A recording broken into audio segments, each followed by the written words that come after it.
storms ever on record. And there are analyses that are already being done on this, Mr. Speaker, which would compare, for example, the debris generated in Hurricane Katrina, the debris generated in Hurricane Irma, and other hurricanes relative to Jamaica. And of course, there are suggestions regarding the type of building material used, where people chose to live. But there is also another factor which we have not yet assessed, but needs to be assessed. The damage went through the cockpit country.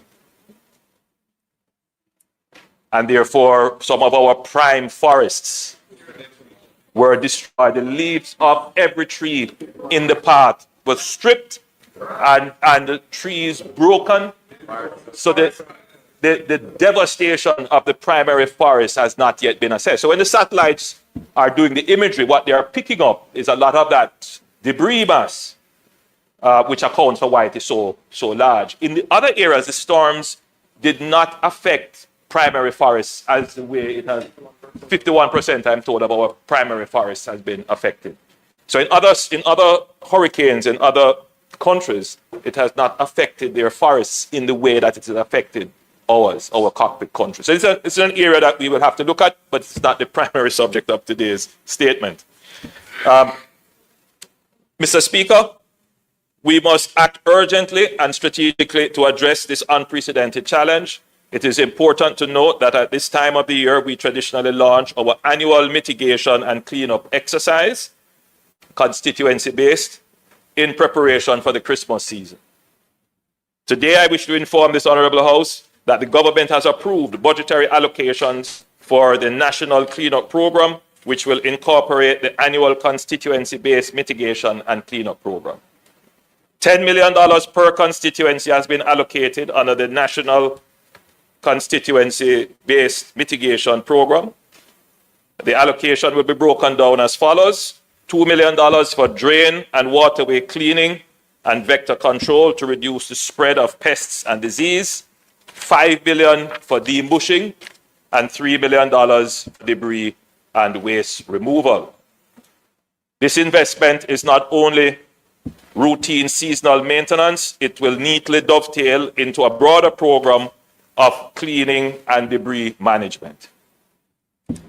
Additional funding will be provided to the 16 most affected constituencies across Westmoreland, 3 constituencies, Hanover, 2 constituencies, St. James, 5 constituencies, Trelawney, 2 constituencies, and St. Elizabeth, 4 constituencies. Beyond these parishes, other severely affected communities island-wide will also be targeted. So there is a constituency-based, parish-based targeting, but then we will go more granular to specific communities in other parishes which have been affected. Mr. Speaker, we believe that this is the most equitable and efficient way of using the resources. In other words, we are targeting the resources to the areas of greatest need. Program will employ, just to hear, Mr. Speaker, this is the program which is our national cleanup program, which represents the additional funding that we are placing on the table. So this program will employ between 100 and 200 persons per constituency. So in the 16 constituencies named, in addition to areas in other constituencies affected, we will employ between 100 to 200 persons to assist with the cleanup. The Social Development Commission will oversee the recruitment, training, and organization of work teams. Our aim is to ensure that all workers are properly documented, are supported to open a bank account where needed, and receive basic training in the safe handling and disposal of debris and waste. This is part of a wider effort to formalize labor, strengthen social protection, and uphold decent work principles even during an emergency. The National Solid Waste Management Authority will coordinate operational planning and work schedules. They will be supported by the Jamaica Defence Force, the National Spatial Data Unit, utilizing GIS mapping to tag and track debris, the Ministry of Local Government and Community Development, and the Ministry of Industry, Investment and Commerce. We are identifying additional temporary disposal sites and exploring recycling and the circular economy solutions, which will include using wood chippers to process vegetative waste and mulch, to process vegetative waste for mulch and compost, establishing structured scrap metal recovery, and recovering reusable construction material, and partnering with private firms to pilot community-level material sorting. These measures are essential to build long-term resilience in waste and debris management. We have also begun securing additional trucks, compactors, bulldozers, and heavy equipment, including through pledged international support. Mr. Speaker, countries that have faced large-scale disasters such as Japan after the 2011 earthquake, Indonesia after the 2018 earthquake, and the United States after Hurricane Katrina implemented debris-to-income programs where communities were paid to sort, recycle, dispose, and remove, and to convert debris into usable materials. These programs created temporary jobs, accelerated cleanup, reduced landfill pressure, and strengthened local recycling industries. And Jamaica will follow similar best practices and models, ensuring that our cleanup effort also supports livelihoods and stimulate local enterprise.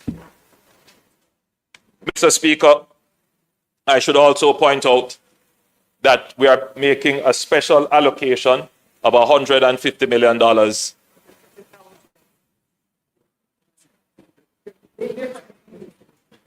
You know what, let me not make that statement though, having said what I just said earlier.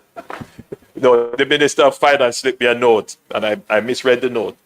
In addition to the allocations for MPs, for constituencies, we're also making an allocation of $150,000 per councillor in each constituency. I hope, Mr. Speaker, that Hansa did not record my initial statement.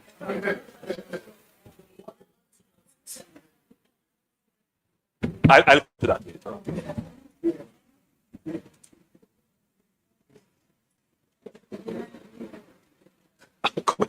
I can't go back. Mr. Speaker, while the government is providing resources, equipment, and coordination, the national cleanup effort cannot succeed without the full participation of our citizens. Every Jamaican, schools, businesses, community groups, church groups, service clubs, and private households must join in this campaign to clean up our space. A cleaner Jamaica is not only aesthetically pleasing, it is safer, healthier, more resilient, and more attractive for investment and tourism. The cleanup we begin today contributes directly to our economic recovery, our public health, and our national pride. Given the scale of the debris, this will take time. Initial operations are projected for 2 to 4 fortnights, after which we will conduct an assessment and expand interventions as required. So technically, we could go under the special national cleanup program for a month to 2 months just to do cleanup. After that, then we will reassess. Members of Parliament and councillors in targeted areas will receive detailed instructions and guidelines.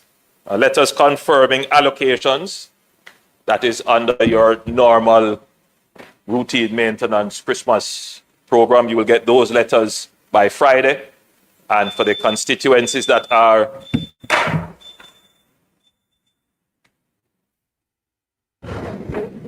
Mr. Speaker, as the time for speaking has expired, we ask that the time be extended sufficiently to complete the presentation. Minister, you have the liberty. PM, you have the liberty. Mike, your mic. Thank you, Mr. Speaker. I'm finished.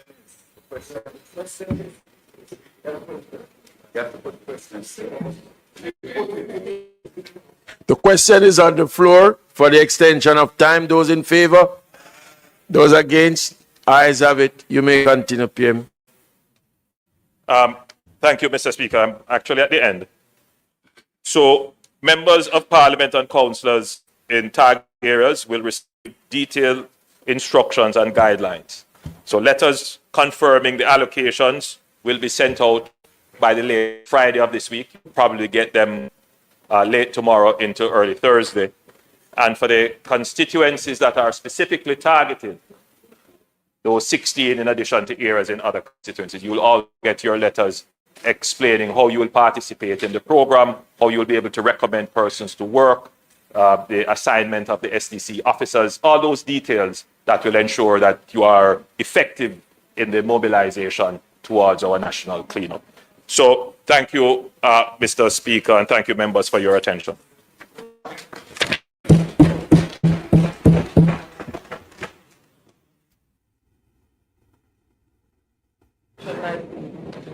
Thank you, Prime Minister. So the normal allocation for road patching that we would normally get, are we to understand that that's not going to be provided this time around, or that you're treating the payments? Yeah, however you feel comfortable. So is it that the payments that we receive for Melissa relief and for the emergency drain cleaning just before, and the housing allocation, is that kind of in lieu of the road patching resources that we would normally expect at this time to fix up roads? Many of us do that in January after the Christmas rush, because it's quite difficult to administer so many programs at the same time in December. But I'm wondering about that because the roads, there's been a lot of rain, so the roads are in need of patching in the constituencies. So what is going to happen there? In terms of the national cleanup program, the role of the MPs will be what exactly in that? Because you've said that you're going to employ 100 to 200 per constituency in the areas where the cleanup is being done, which are the most badly affected areas. And the SDC is going to handle the engagement and training, you said, of those workers. So do the members of Parliament have any role in that at all? And if so, what is that role? Those are my... Thank you. Let me start with the role of the MPs. I want it to be clearly understood, Mr. Speaker, that the MPs are integral and critical to the relief and recovery process, and there is no attempt in any way to marginalize or to obviate the office of the Member of Parliament. And in every program that we have designed, the office of the Member of Parliament is integrated and connected and contacted. And I want that to be established for the records. We must, however, appreciate, Mr. Speaker, that unwittingly, or maybe by design, we are every day changing the role of the Member of Parliament. The Member of Parliament is becoming less of a legislator and more of a standing office for social work, contracting, construction management. Madam Speaker, this collective body has to be very careful as to how it expands its role beyond its constitutional jurisdiction. And I'm always very sensitive to it, in as much as I am a Member of Parliament, and I say to all, especially the new members of Parliament, I do understand how you feel when you get out into the field and your constituents say, I need help. And if you were to say to them that my role is to go to Parliament and talk, or my role is to go to Parliament or write a letter they're not going to understand that. They're not going to see the value of that. What they want to see is for you to be present with them in the rain, in the storm, as you were when you were seeking their vote. It is the nature of politics. It's not just Jamaica, it's everywhere. But as leaders, we have to be careful how we succumb to certain pressures that change the nature of our government, including how it lessens accountability and transparency. So I'm very sensitive to that. Absolutely. So it's not my intention to use the disaster response to change the nature of the office and function of the Member of Parliament. And I will say this in response, Leader of the Opposition. When we gave, when we made the allocation of $10 million to MPs, there were certain arguments being put. $10 million, this can't do anything. $10 million, and we agree, $10 million is absolutely insignificant to the overall picture. But note what MPs have said. We need more money for transporting the $10 million worth of goods, not to take it out of the $10 million, but we put money on top of that for transportation. Then some members of Parliament have said, we need funds to actually go and inspect the damage so that we can send back the picture. Then some members of Parliament have said, you know, we need staff to manage all of this. In other words, in other words, I appreciate, and I'm not saying that I don't understand the demands. I too am a member of Parliament. But the office was never designed in the first place to do this. And so either we are going to unwittingly allow it to happen, or if it the collective mind that it be so, then we will have to sit down and properly provision the office of the Member of Parliament to become a department of the government that delivers service in the constituencies. So it is a reality. So I'm not meaning to open this as a debate, but I'm just pointing out. I'm just pointing out that these are things that, as the people who lead the country, we have to sometimes look above what the public is saying and what everybody else is saying and see what our collective action is doing. Are we leading or are we being led? Now, I mean, it is a debate to be had, Peter, of the opposition. It's a debate to be had, but I wouldn't. For this cleanup program, yes, that's what I'm coming to. So in this cleanup program, as in any other, we expect that the Member of Parliament will play a critical role in one, recommending the persons who will be employed. Absolutely important. So you will be working along with your SDC officers. Number two, that you will be playing a role in identifying equipment that can be used in the cleanup. The NSWMA will be the coordinating body for the trucks and the tractors and the excavators and the power saws and all of those things. So the NSWMA may not know all the equipment that exists within your constituency or in your community. So you will coordinate with them. But just to be clear, MPs are not to get involved in any contracting or procurement matters. I think I have to say this and say it publicly and say it repeatedly.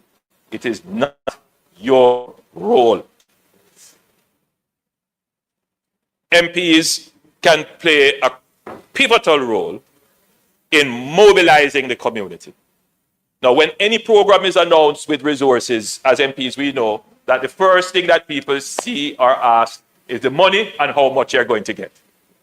But this is a national cleanup program where, though there is a component of pay, there is also a component of service. It is in all our interests to remove the debris from the communities. Let's be clear. There will be persons in communities who are not able themselves to remove the debris. old persons, infirm persons. And therefore, as you organize the labor force, as members of parliament, you will have great knowledge of your community to where the help will be needed. So you can help to guide how the various work teams are directed, where they should go and how they should be deployed. So the members of parliament have a critical role to play, but I'm going to urge you to stay within the bounds of what you are constitutionally required to do. Now, the other question was the road patching. Mr. Speaker, we will not be able to do the road patching as we have done in the previous mitigation program because of one, the resource constraint, and number two, we would not want the NWA's resources to be tied up in treating with the procurement and contracting in other areas where the need is not as great as the 16 constituencies and some other targeted areas.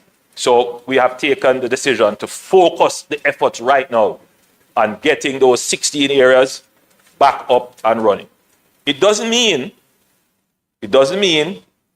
that there will not be an allocation. It just means that you won't have the allocation now while this program is going on. Because the NWA will play a critical role in this national cleanup as well. Because remember now, most of the debris would be along their corridor, the NWA corridors and the parish council corridors. And we will need the NWA to help us with management and supervision of the various work teams, and to help us in the reporting of the removal of the debris. Because at some point in time, there will be accountability, there will be monitoring and evaluation. You might hear that, we move 20,000 truckloads of debris, and then, for some reason you can't account for 4,000 or 5,000. We don't want that. We want to be able to account for everything. So we're going to ask the NWA to help us with just managing how accounting for the removal of the waste, tracking, and helping us to understand in particular areas. For example, there might be light poles, some debris might block gullies, it might block culverts. So we want the NWA to be there to assist the work teams in proper guidance and direction to make sure that everything is done according to what proper civil works codes should be. I believe you had a third question, Leader of the Opposition. That was it? Good.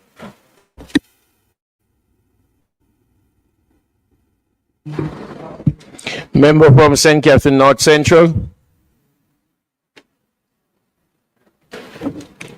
Prime Minister, I am still, over these years, questioning how it is determined that the hilly terrain of North Central St. Catherine and East Central St. Andrew could possibly get the same funding for bushing when this amount by NWA rates and standard would only do about 3 of my main thoroughfares.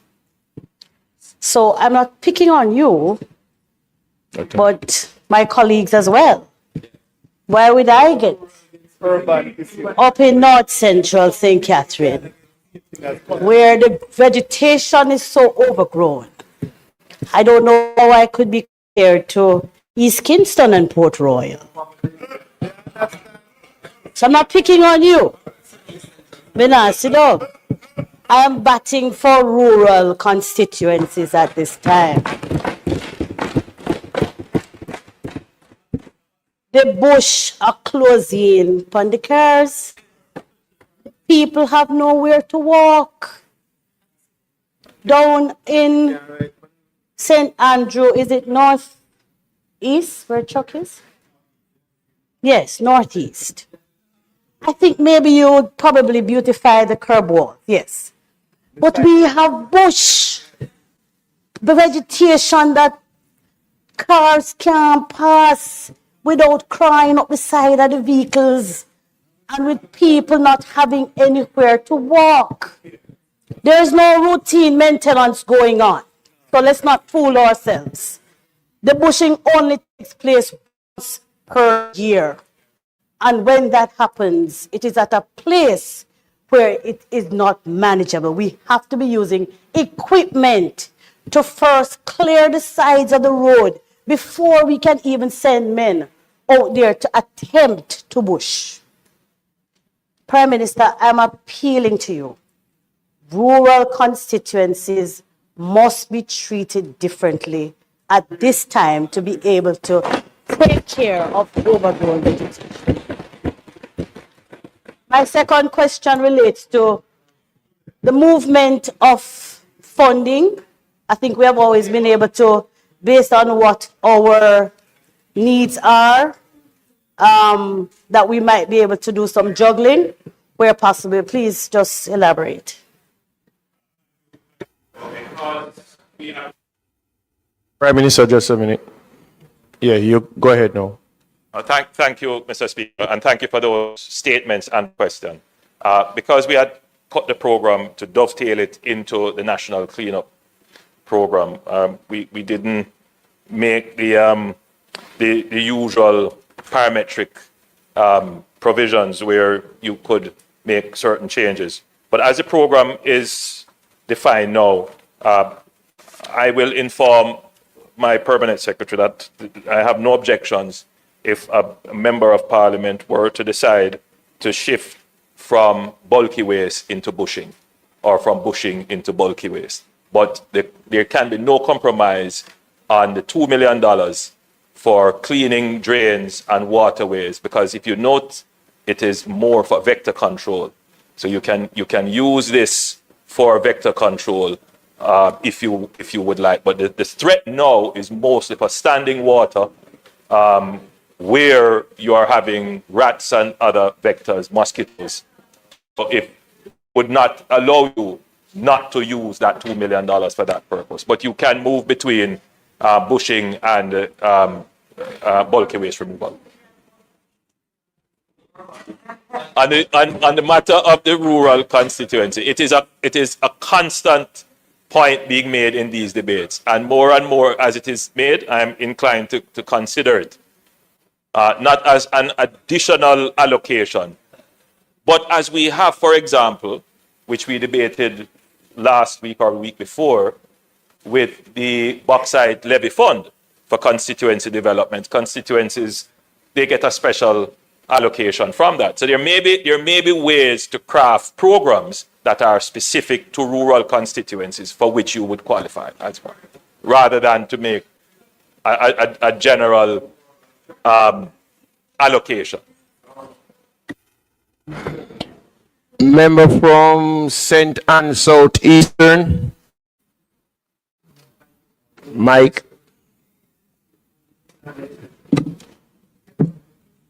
Thank you, Mr. Speaker. Thank you, Prime Minister.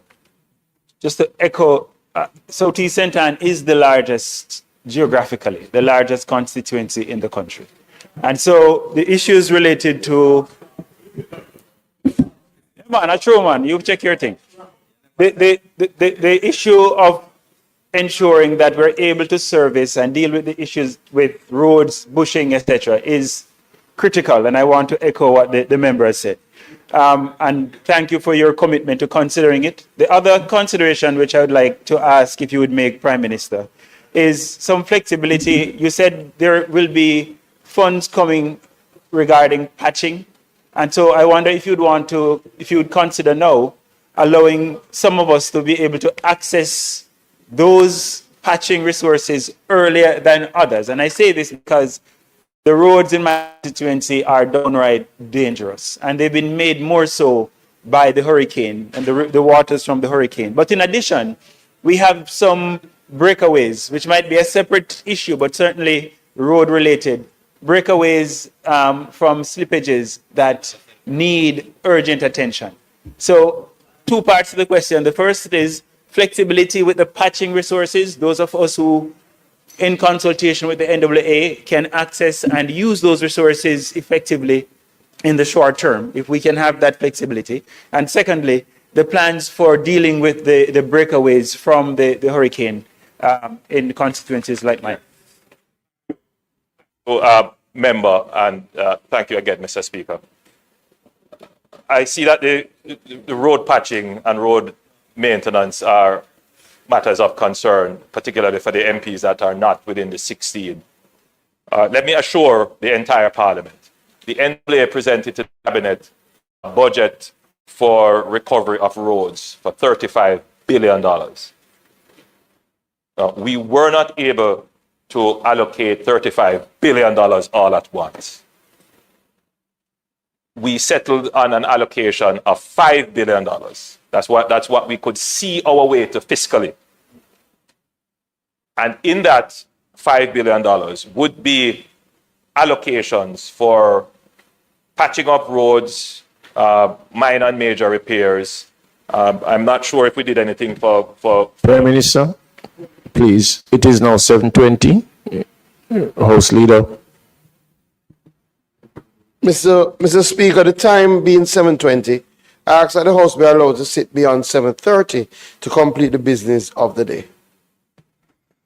The request is on the floor. Those in favor? Those against? Ayes have it. Prime Minister, you may continue. we could see our way fiscally, and members, allow me to just engage you for a few minutes. Please bear in mind that revenues have fallen, expenditures by virtue of what we need for relief and recovery. You would have heard the Minister of Energy explain the demands on the government, even things that we did not budget for, we have to now put them in place. So it's a delicate balancing act to ensure that we don't end up in a financial crisis as we are responding.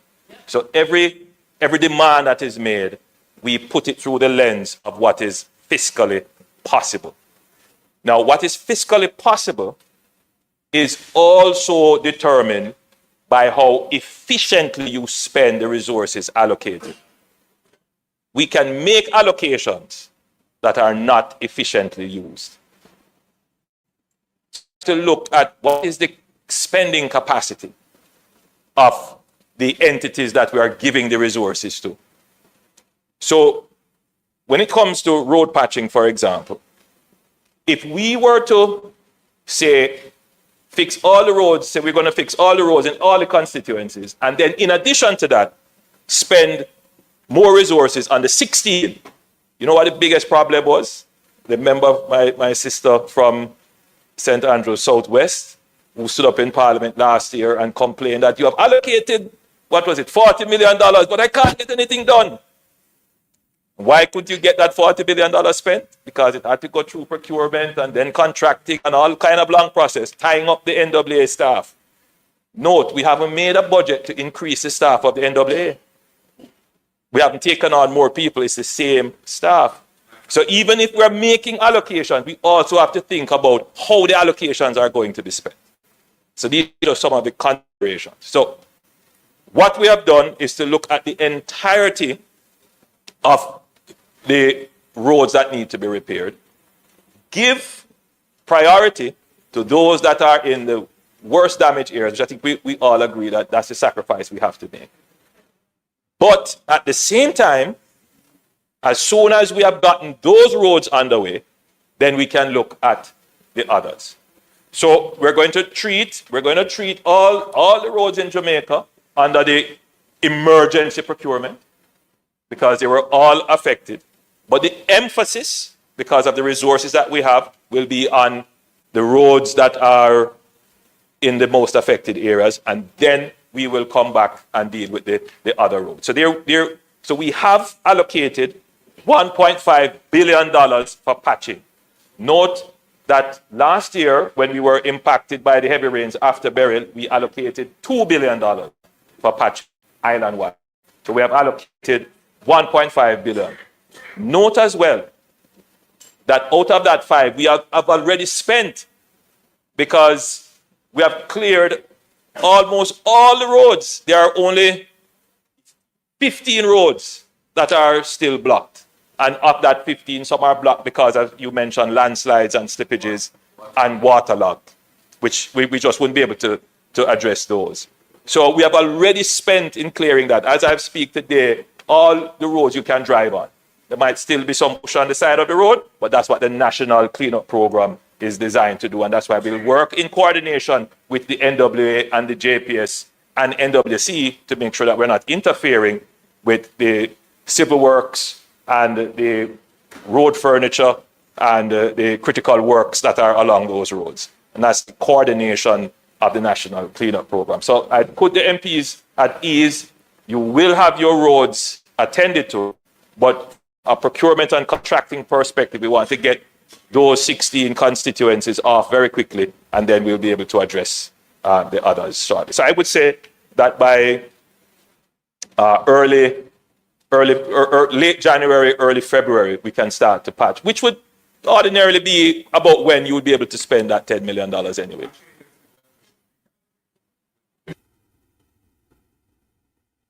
Okay.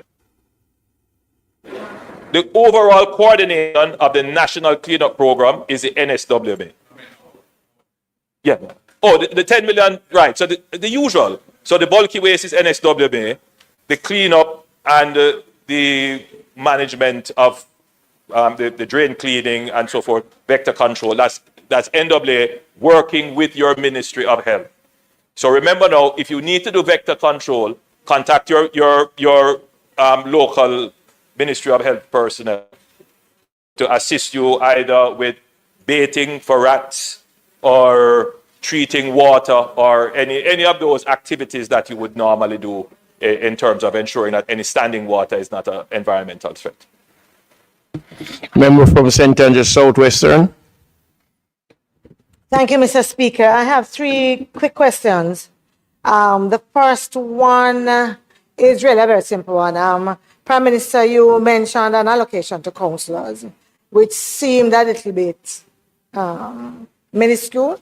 I suspect that they will be hearing more about a program for the councillors.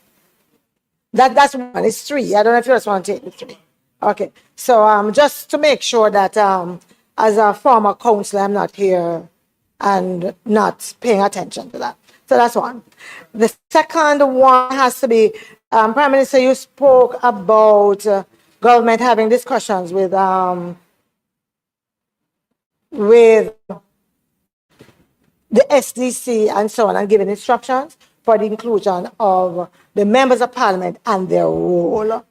I question, Minister, Prime Minister, is whether or not those recommendations are going to be in writing and clear, and whether or not that similar approach cannot be used for the distribution of relief as it relates wider than just this in this post-Melissa recovery and all of what we're doing. Because it isn't happening now. It isn't. That's 2. Remember I said 3? Right. So no, the third one, I mean, Prime Minister, it's just very simply, I would imagine the government has been having discussions with external sources about debris management based on what you have said is volume of debris Melissa has left with us. Are you ready to update us, or are we to expect any more detailed update further on? As it relates to the allocation for councillors, revenue impact has also negatively affected local government revenues right across the island. What we have done here is in consideration of the fallout generally for local government. I'll leave that burden on the Minister of Local Government when he comes to speak to see what other allocation he can make from his already dwindling resources. But if it can be topped up, I'm certain the Minister will do that. As it relates to the instructions, we will make the effort to put them in writing so that the officers are aware that the members of parliament have been prescribed specific roles in supporting the national cleanup program. And then your third question is about debris management, right? So yes, we are actually in touch with other entities. And you would know that we have brought in, I asked the UN Secretary General for support in the management of disaster, the logistics of management. And he kindly sent a team, in addition to sending a Jamaican, you might know him, Ronald Jackson, who is an international expert in this. And so this is part of the conversation going on about how to manage this debris. What we have done here is from our side, meaning from the executive side, is the financial allocation. And how can we multiply the allocation? So meaning that instead of just, paying trucks to remove the garbage, how can we get the people who are removing the garbage understanding about debris, introduce recycling and separation and these other things. So whatever expenditure we're doing, yes, it's about relief from having the garbage, but it is also about making the community stronger. That yes, you see this garbage, but plastics can be recycled, metals can be reused, and we want to get that kind of notion into the community. But we also want to take advantage of this period to rebuild community spirit, to get people to come out and clean their own communities. So that's the idea behind the expenditure. So it's not merely an expenditure, it's multiplying the value of what we get from the expenditure. Member from Portland Eastern. Thank you, Mr. Speaker. Prime Minister.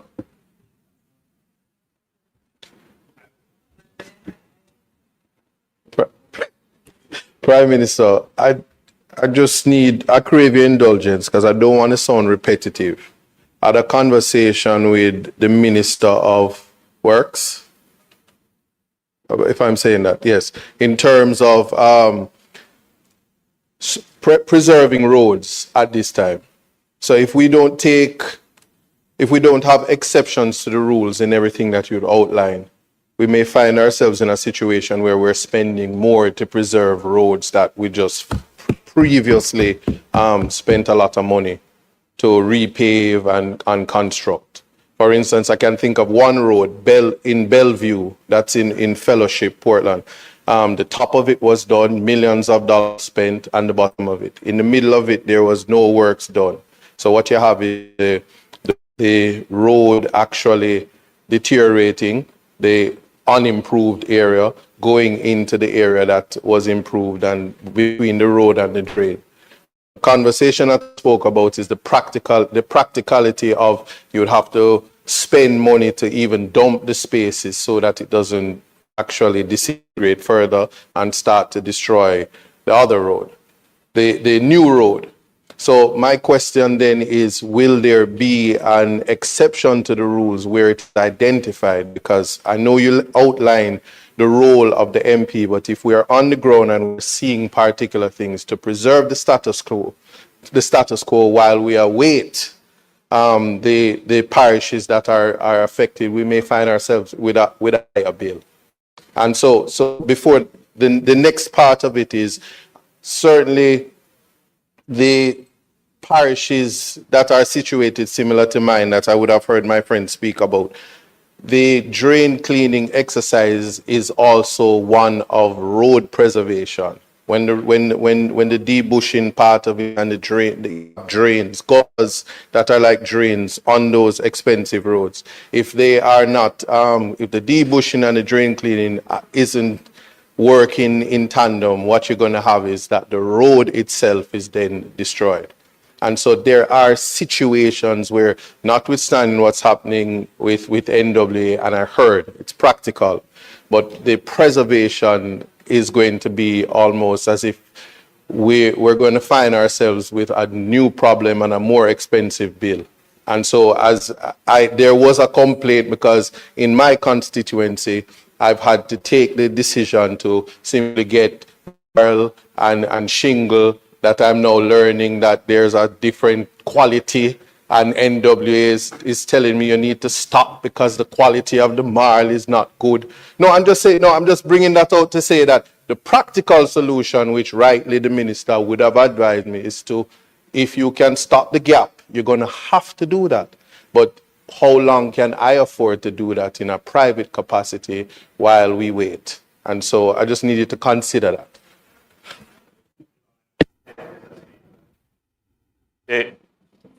Thank you, Mr. Speaker. Just listening to the member of parliament, I can see his passion and the genuine desire of wanting to help.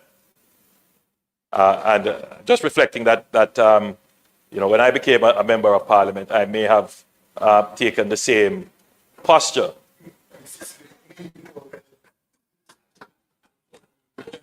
But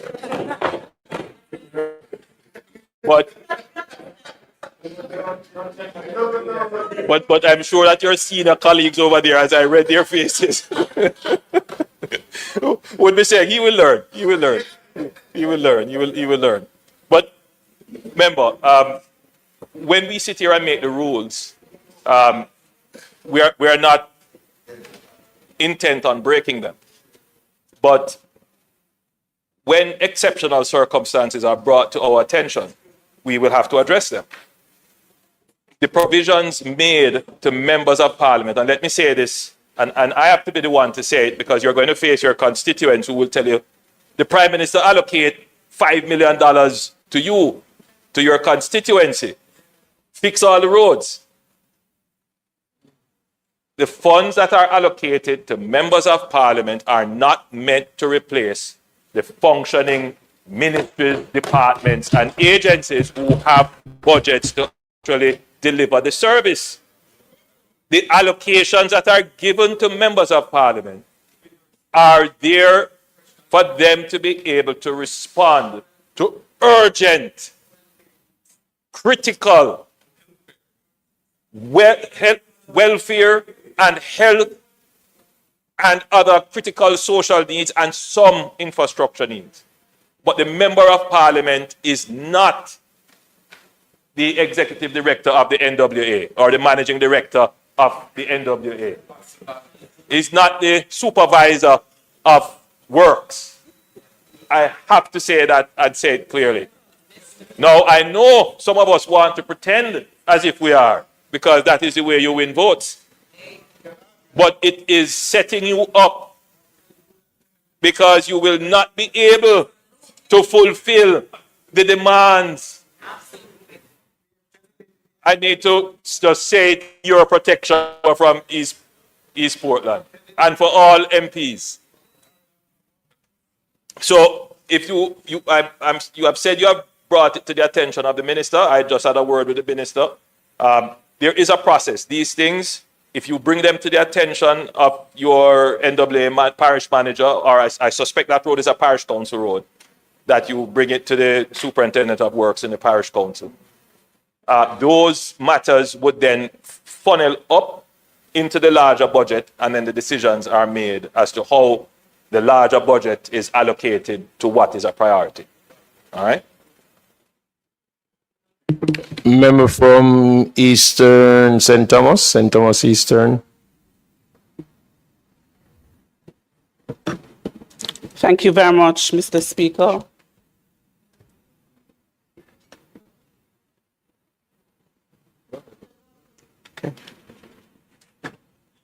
Prime Minister, I heard you mentioned some special areas outside of the badly affected areas. I want to crave your indulgence this evening. There are two areas in Eastern St. Thomas. Bath, where the river, contrary to what persons are saying, that persons build their houses on the river banks. The road is the Copper Lane area where the river undermined the road. And it's in a very, very dangerous way.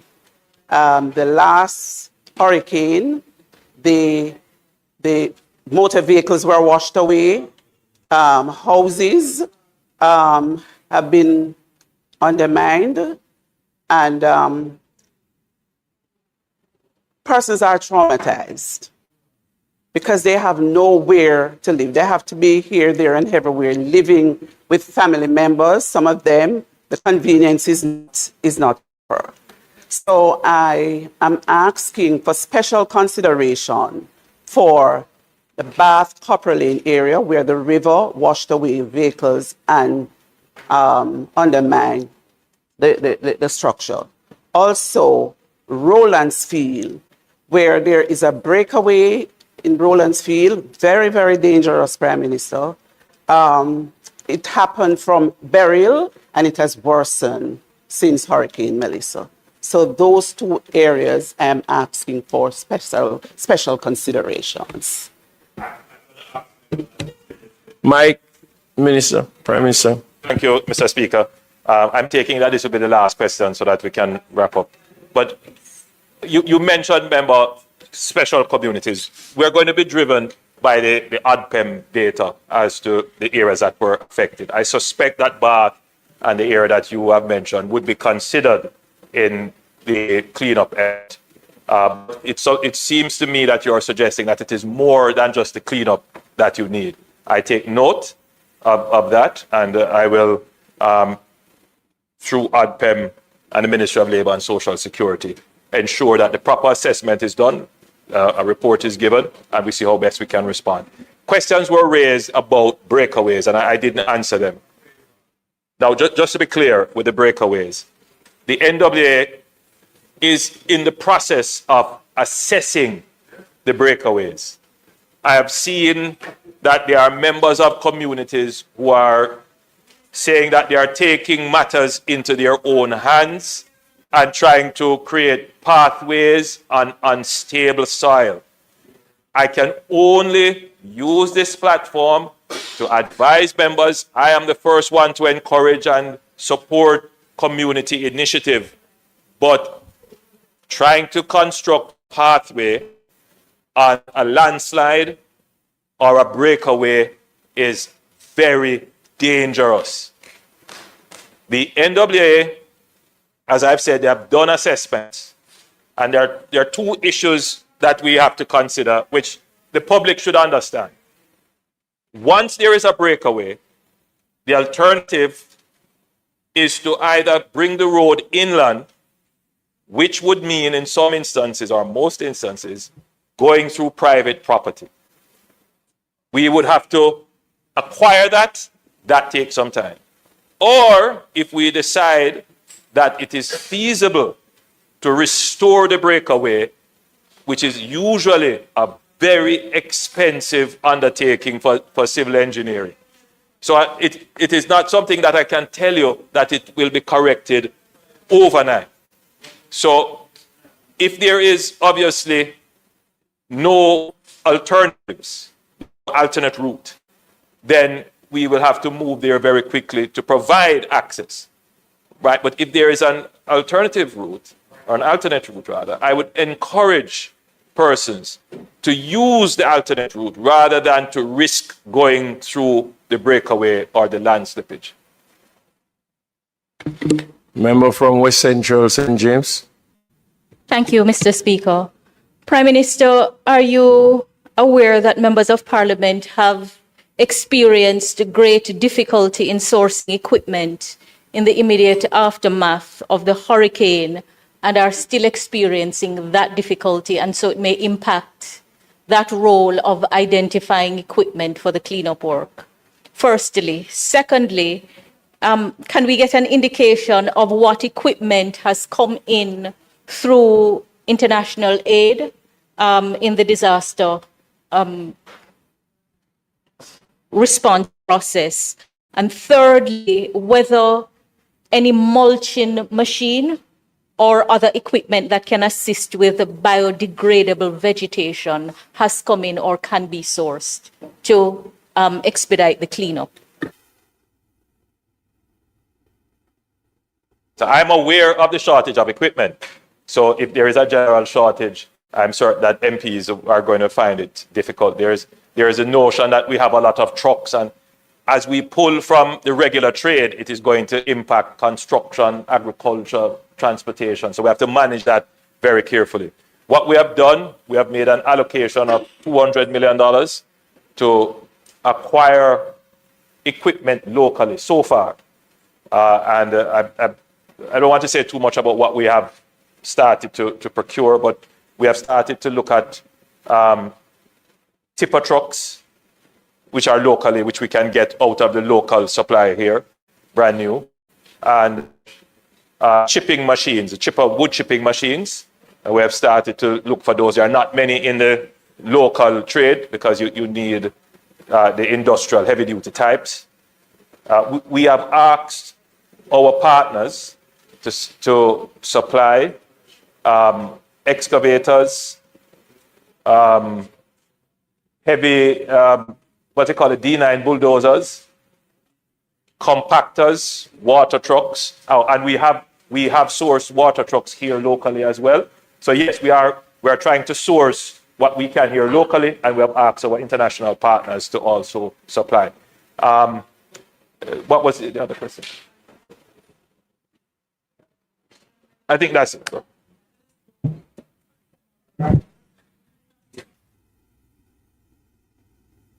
Mr. Speaker, we have another statement by the Prime Minister.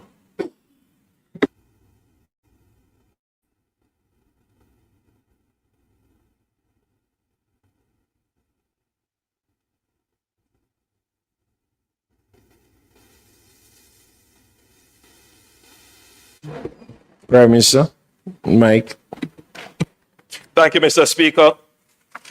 It is my honor to report to this honorable House on my recent participation in the G20 summit held in Johannesburg, South Africa, hosted by President Cyril Ramaphosa of South Africa from the 22nd to the 23rd of November 2025. Over the course of the last few days, I held a series of high-level engagements with international institutions and world leaders with the overarching aim of securing Jamaica's interests in three key areas: advancing the country's recovery and reconstruction agenda following recent disaster events, mobilizing development and climate resilience financing, and reinforcing Jamaica's engagement with global governance institutions and the Global South.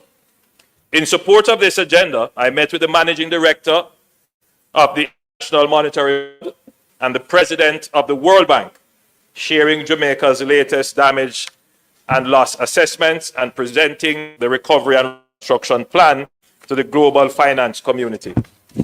During the Johannesburg meeting, I held productive talks with the following leaders, among others, President Cyril Ramaphosa, the summit host, and he affirmed support for Jamaica through their own disaster fund. I met with President Emmanuel Macron of France, in which we discussed deepening our cooperation and support for Jamaica's financing bid. I met with President Lula da Silva of Brazil, where we discussed possible agricultural support and support for Jamaica's relief and recovery initiatives. I met with Prime Minister Mark Carney of Canada, and I want to say here that Canada, through Prime Minister Carney, has taken a special interest in the financing of the reconstruction. It is a very technical area and an area in which we will require the support of many leaders who sit on the boards of the various international financial institutions where they have representatives on these boards. So when you present your package, you want to have global support from international leaders so that your request, your package of support can be approved by the boards of these international financial institutions. So that was the general thrust of meeting with the world leaders, to garner support for Jamaica's bid for financing. I met with Prime Minister Narendra Modi of India, noting our cultural and historical ties. And we also discussed support for Jamaica's agricultural sector and fisheries sector. And of course, All of these countries that we have discussed all assisted immediately as the hurricane struck. So we also expressed our thanks and gratitude to them. I met with the Vice President of Nigeria, and Nigeria committed to assist in our relief and recovery effort. And as I said, I met with Ajay Banga, and Ajay Banga is the president of the World Bank, and Kristalina Georgieva of the IMF. Interestingly as well, I had a good meeting with Tedros Ghebreyesus, the Director General of the World Health Organization.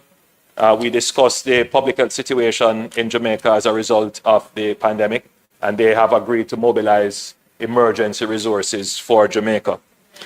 I also participated in multilateral sessions of the G20 summit, which was focused on disaster risk financing, climate transition, and debt sustainability, key areas for our CARICOM region. Notably, the summit's declaration emphasized disaster resilience, strengthening the international coordination for response to climate-related and natural disasters. Mr. Speaker, in those arrangements, I reiterated Jamaica's strong position. In those engagements, I reiterated Jamaica's strong position. We have already mobilized approximately US 650 million US dollars, that's about 100 billion Jamaican dollars, for immediate available resources via our pre-planned and pre-arranged disaster risk financing framework. At the same time, we have access to more than US $500 million through the rapid financing facility of the IMF. But I emphasize that our multi-year reconstruction effort will require substantially more support than these amounts alone can deliver.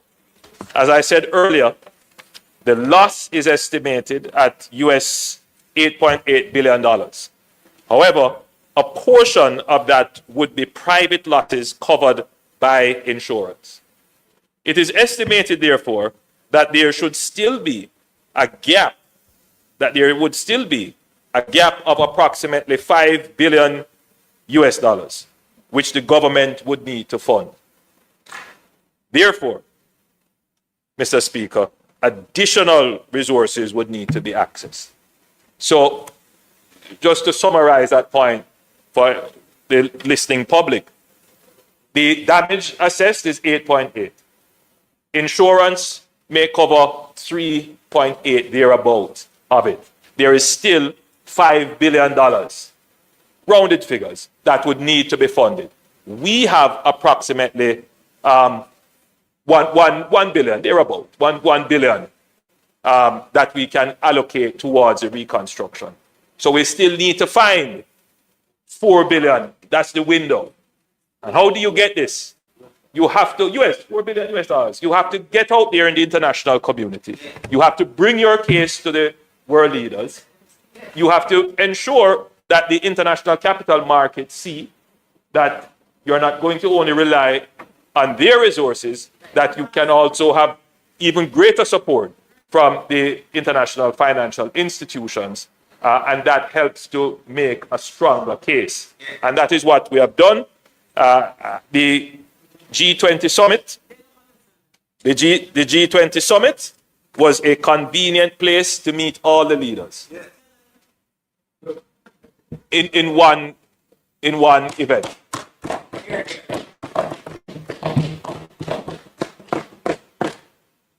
We therefore formally requested the international community, including the IMF, the World Bank, bilateral development partners, climate finance platforms, and multilateral development banks, to assemble a reconstruction support package that scales with Jamaica's ambitions and needs. This includes concessional loans and grants earmarked for resilient infrastructure, sustainable agriculture, including poultry and dairy, citrus, and hydroponics, and for the automation of our agricultural sector, for debt service relief and restructuring options to protect our fiscal space and sustain growth, and technical assistance through technology transfer for agriculture and other industries that we're seeking to develop, and for the risk insurance and contingency financing instruments linked to climate change and natural disaster, an area which Jamaica is the prime example of how this is done and utilized. This mission underscores several strategic imperatives for Jamaica, and by engaging proactively in the G20 and on the margins with major partner countries and institutions, Jamaica is asserting its voice in global economic governance, especially as a middle-income, small island developing state facing climate risks. Our emphasis on disaster resilience, sustainable agriculture aligns neatly with Jamaica's stated vision of leveraging technology, AI, and automation within our agricultural sector, but not just within agriculture, within logistics, within manufacturing, in everything that we are doing. And so we are, Mr. Speaker, positioning Jamaica as the country that is embracing of technology and making ourselves not just the poster child of fiscal resilience, but the poster child of economic resilience in the face of a disaster. Our bilateral talks with Brazil, India, France, South Africa, and Nigeria signals Jamaica's intent to broaden its external partnership beyond traditional donors. And I want to say here, Mr. Speaker, that South-South cooperation is something that Jamaica is pursuing intentionally. I've had discussions with my brother and friend from Rwanda, President Kagame, and he will be sending an advanced team to come and see how they can assist. I suspect that the result of that will be a corps of engineers that will come from Rwanda to assist with our reconstruction. The same thing will happen with Ghana. I had a very good talk with the president of Ethiopia. As I mentioned, the vice president of Nigeria. We are, Mr. Speaker, building close relations with Africa. Because that the G20 was held in Africa is significant, very significant. It shows Africa emerging and Africa being very important to the future of the global economy. But, Madam Speaker, we should note that from a foreign policy point of view, we have always maintained that it is best for Jamaica to always be at the table, to always have a voice. And just to be clear, Madam Speaker, not to be at some table or at a subset. We want to be at the main table where the global decisions are made. And Madam Speaker, it should be noted, it is sometimes, Mr. Speaker, it should be noted, it is sometimes underlooked and undervalued that this is the second time that Jamaica has been invited to the G20. Jamaica has been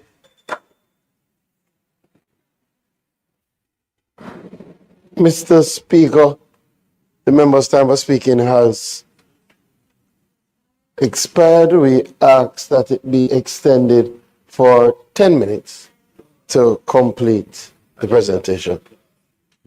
The request is on the floor. Those in favor? Those against, the ayes have it. You may continue, Prime Minister. Mike, please. Mr. Speaker, you know, it is oftentimes not looked upon as being of any great import. You know, one member I overheard saying, when God South Africa, he should be here marshalling the recovery. And I shake my head. And the reason why is that I understand how our electorate and how even some of our intellectuals will think about it. And we didn't take the decision of going lightly. In fact, Mr. Speaker, up until a couple days before, the decision was that I would not be going. But we discussed it and we debated it, and the offer was even extended for us to attend. And we decided that, given that that was the case, we attended. But I want to say this, Mr. Speaker, and it's very important to say. The measure of the recovery is not going to be in how fast you deliver the package of food. The measure of the recovery is going to be how fast you return electricity and water. How you kept the population safe from diseases and health risks and mentally positive in outlook. But the ultimate measure is going to be how you rebuild forward better.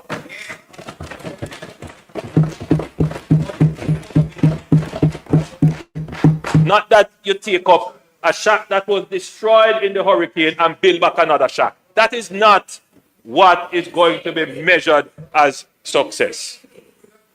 And to do that, the time of the Prime Minister is not best used handing out a bag of this and a bag of that. The time of the Prime Minister is best used mobilizing the international community to deliver the billions of dollars that is going to be necessary to rebuild the country. So for those people who want to create mischief and mislead people, I leave my judgment to the reconstruction. So this week, there you go. So in the weeks ahead,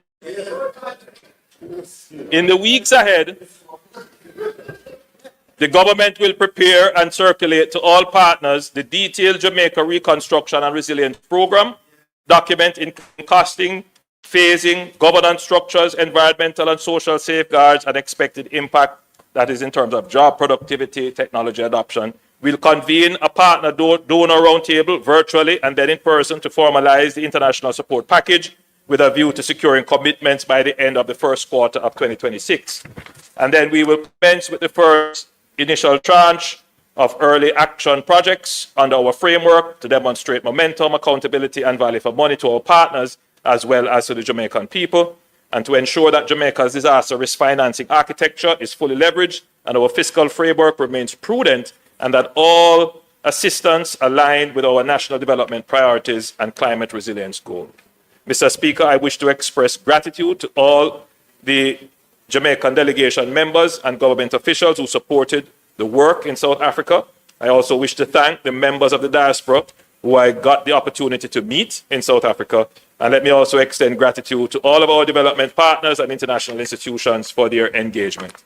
Most importantly, I wish to assure the House and the Jamaican people that this mission generated significant dividends, commitments, committed attention to the highest level of global governance to Jamaica's needs, specific bilateral affirmations of partnership, and tangible forward momentum on Jamaica's key strategic priorities.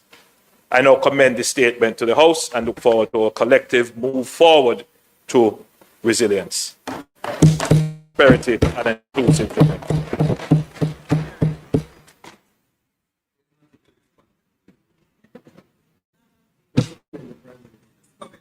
Prime Minister, thank you for the statement. I have a couple of.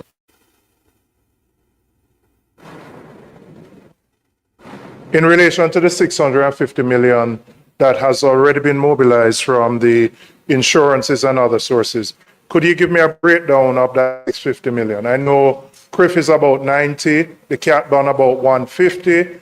What I'd like to know whether the balance of that money reflects insurances or whether those reflect any loans we have taken from any other multilateral partners.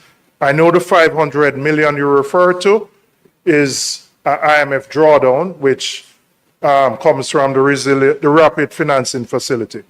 With the 1.15 that we have in hand, could you indicate how much of that we have spent in the recovery so far, and what are some of the immediate priorities? For example, we know many people have lost livelihoods in the tourism industry. We know SMEs have been decimated. What is the plan to provide immediate relief to those particular stakeholders where if you don't provide the relief now, the problem is going to be a bigger problem 6 months, 9 months, 12 months down the road? Secondly, and your colleague may be able to answer this better, are we receiving the full 150 million from the cap bond, or are there any fees or charges related to it, which would maybe 10%? I don't know what the figure is, but are there monies deducted from that to give a net value to the Jamaican people? And then I take note of the plan, and I don't think anybody on this side would have any criticism of your trip to South Africa to lobby for funding. And I don't think anybody said that. But from the preliminary discussions that you would have had with your multilateral partners, have you any indication at this stage, accepting that you wouldn't have something firm, of commitments that would help to close that gap of approximately $4 billion? And then for the Minister of Finance, what would be your projection? You're not the minister, but we haven't gotten a statement from her. We know we're at about 62% GDP. We had expect to get down to 60 before the end of the fiscal year. You're obviously going to have to borrow. What is your projection in the short term in terms of what you anticipate our debt to GDP will rise to in the short term, and then over time, what you think, what level we would be at? And finally, you had indicated a couple of weeks ago, we're going to relax the fiscal rules, which nobody would have an argument with. Have we begun or started that process, formally submitting the report to the Independent Fiscal Commission, etc., so that process is underway? And we have formally made the overtures to the respective multilateral agencies in relation to seeking funding? Member from St. Andrews Southeast, you mentioned in your presentation a new creature in our our fiscal landscape called the Fiscal Commission. And the Fiscal Commissioner examines all our statements and everything that the government puts forward for its credibility and whether or not it is sound. And they will make pronouncements. So we on this side have enforced a particular discipline. And that is when it comes to speaking on some of these fiscal issues, we allow the Minister of Finance to speak first. The Minister of Finance will come to Parliament Tuesday next week with some of the things that you have just asked. For example, you have asked about whether or not we have started the process to change the fiscal rules. Yes, it has begun, and the Minister will come with the necessary legislative changes that are necessary. And that process of bringing our supplementary and having it reviewed by the Fiscal Commissioner, that is underway. So a supplementary will come next week. So I don't want to answer questions that ought rightfully to be presented by the Minister of Finance at that time. I would say to you, though, that you have asked questions regarding, you've asked a question regarding what we have gotten in terms of the catastrophe bond and these things. The catastrophe bond, I understand that it's a full payment, but there are usually some small fees and so attached. What that is, I couldn't say, I don't know now, but the Minister of Finance, I will have her undertake to present that when she presents next week. Our fiscal resilience plan starts with savings, which we put into our National Disaster Risk Fund. then contingencies, which we set aside from each budget, then insurance, for example, the CRIF, then our catastrophe bond, which we have gotten a payout from, and the CRIF, you remind me what we got from the CRIF? About 91 billion. And then we have access to prearranged financing, essentially prearranged debt that we can get at concessionary rates. And that would come from our partners, the IMF, the World Bank, and the IDB. From the IDB, there are some prearranged funds that can go up to as much as about 400 million, thereabout. We will not be able to get all of it because some of it is reliant on some triggers being met. Those triggers have not been met in this disaster. The CAF, which is the Central American Development Bank, they have given us a grant, but they have said that they would be prepared to give us financing as well. So my visit to the G20 to meet with all of these leaders all in one place was to secure funding over and above what we have already secured through the various systems that I have mentioned, from savings to prearranged debt, because the extent of the damage surpasses what we had prearranged and what we have set aside in savings and contingencies and insurance.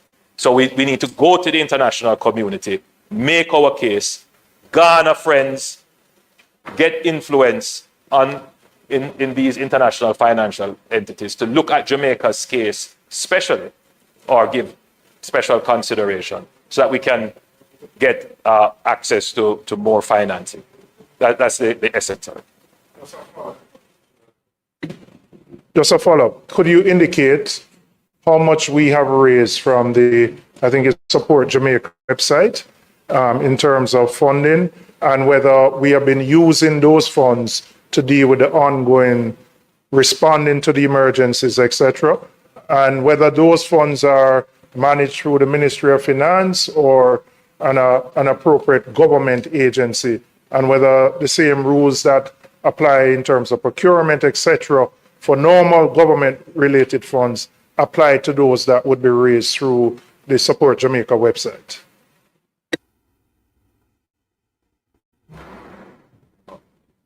Technically, all the funds raised should go into our National Disaster Risk Fund. Some of them go to ADPEM, go to the account, to the ADPEM account. But all the funds are under the management and supervision of the regular fiscal and financial rules that pertain to any fund that the government of Jamaica has. The question is whether or not, so your question is, did they go into the central consolidated fund or did they go into a special fund? If they went into the consolidated fund, then they are at the disposal of the government. If they go into the disaster risk fund, then they can only be spent under certain conditions and for certain purposes. And so any fund that is related to disasters goes into the disaster risk fund, unless either the donor or the person lending specifies that it can be for budgetary support, which I haven't seen much of that recently. Now, the question that you're asking is, have we spent any of those funds on the relief effort? My understanding is that we have first utilized what we have in the contingency, meaning what we have set aside in the budget, and then what we have in the fund itself. So in other words, we are only spending so far Jamaica's money because that's immediate and you know what it is. The others it keeps coming. One day you hear it's X amount, then by tomorrow more comes in. So we'll soon know what the full picture is. I believe the ADPEM director at some point would have given some updates. I don't have those figures with me. Yeah, but I will undertake, member, that at the next time that I speak publicly, I will have the figures available as to exactly what has been raised from all the efforts. A global figure. I'll make those available. And just to be clear, Mr. Speaker, I know there's a lot of talk about government getting money and not using it, and we have to be so careful that these kinds of careless talk. Now, for the people, Mr. Speaker, I'm about to say something, and I just want to be clear. The people who are saying it, and gaining influence on persons who don't understand, it is dangerous because, there is a public that believes that somehow we sit here and we are trying to somehow take away money that has come for the relief of the people. Let me say this clearly, Mr. Speaker. It would be morally reprehensible for anyone to be using any government resources in any way that has been given or borrowed for relief or any other action to mitigate the damage of this hurricane for any personal or private gain. And if there is any such thing happening, I don't have to wait for any other entity to ferret it out or find it. I will find it myself.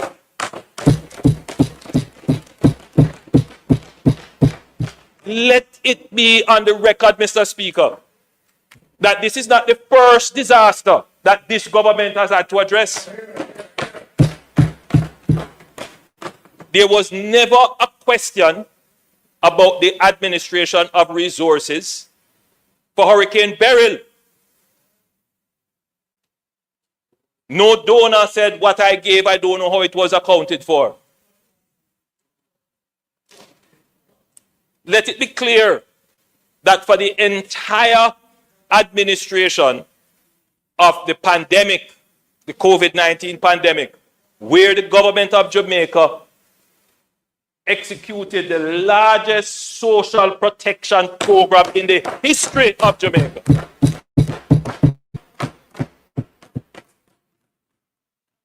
There wasn't even one question of misappropriation of funds. So I want to be clear, Mr. Speaker, that those persons who wish to tarnish myself, tarnish the government, you're tarnishing Jamaica with a lie. I am not worried so much, Mr. Speaker, because wherever I travel and I meet with the international community, you know what they say? They say, you have done an amazing job. And I'm not joking, Mr. Speaker. I don't have to say it about myself. The international officers who come here representing the international agencies, they go, and I don't ask them to, they go and say, direct contradiction of the nonsense some people are saying. So I know that it hasn't done any damage at that level. Because they know, they see, they understand, they know the systems in place, and they know what would have happened in other countries. And they have confidence in the government. But some of them who are saying these things are people who know better, and they mislead. They mislead the people. So let me be clear in this parliament that this government will manage this disaster without any form of corruption, misdirection, maladministration, malfeasance, misfeasance. We are going to manage this disaster with the highest level of probity and integrity and accountability. And it is necessary to do this, Mr. Speaker, because the scale of what we need in support from the international community can only be gotten if the international community feels that we have the institutional framework to ensure that whatever resources are made available are properly used.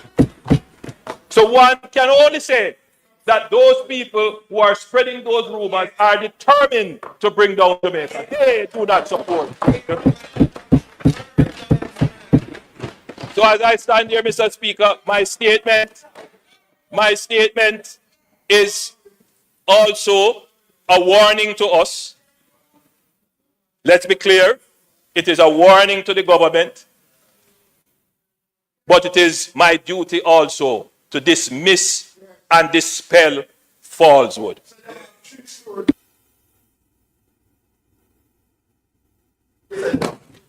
Thank you very much, Mr. Speaker. Mr. Speaker, I have really just one question for the Prime Minister. Prime Minister, are you aware that your statement that the government will prepare and circulate to all partners the detailed Jamaica Reconstruction and Resilience Program document, including costings, phasing, governance structure, environmental and social safeguards, and all of that detail, will ring hollow if you do not ensure that there is indeed a coordinated and joined up approach to what it's doing? Or persons will begin to ask, as they have started asking, why is it this early relief program has been so chaotic, disjointed, and partisan in how it has been carried out?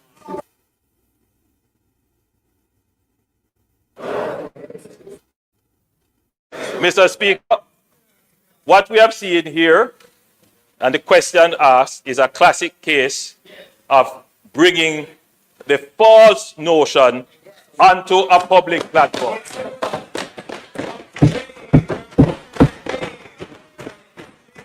I can say here, Mr. Speaker, I can say here, and the member from Southwest, I call her my neighbor and my sister.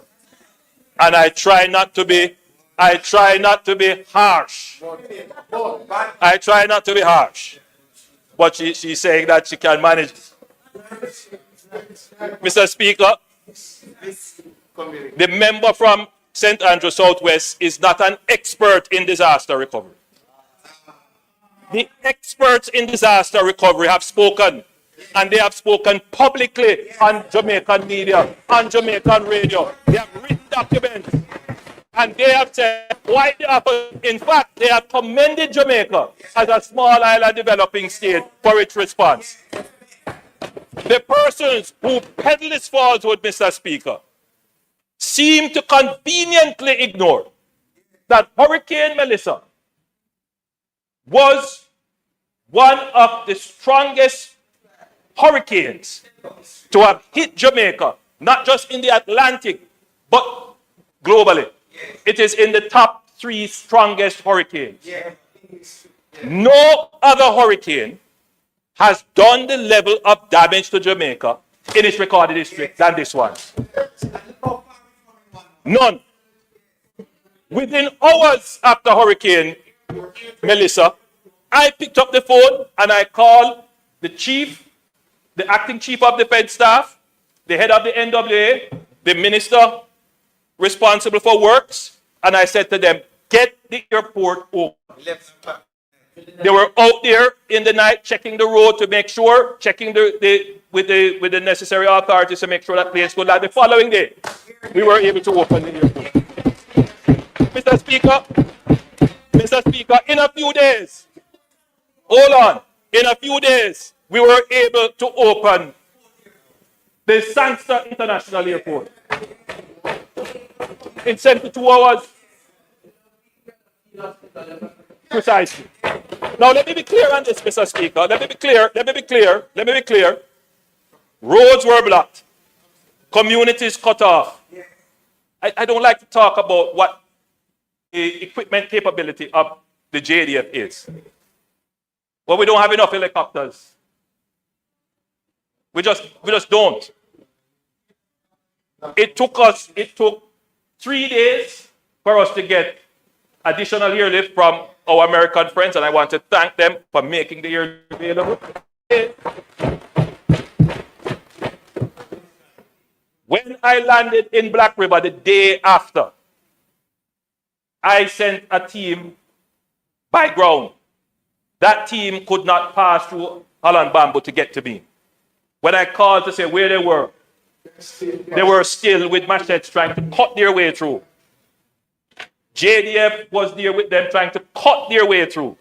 Never forget it. A lady said she walked 20 miles. I saw her coming in to Black River, and she said a neighbor of hers was out in the storm and a wall fell on him and he died. And we asked JDF, as soon as you're able to mobilize, go and find this body. I mean, I would say we had about 5 operational helicopters. Now, you think about having just 5 helicopters 3 days after. How are you going to distribute that to deal with all the problems? Yes. The people who feel that are unreasonable, and they are lying. And they don't mean Jamaica anymore.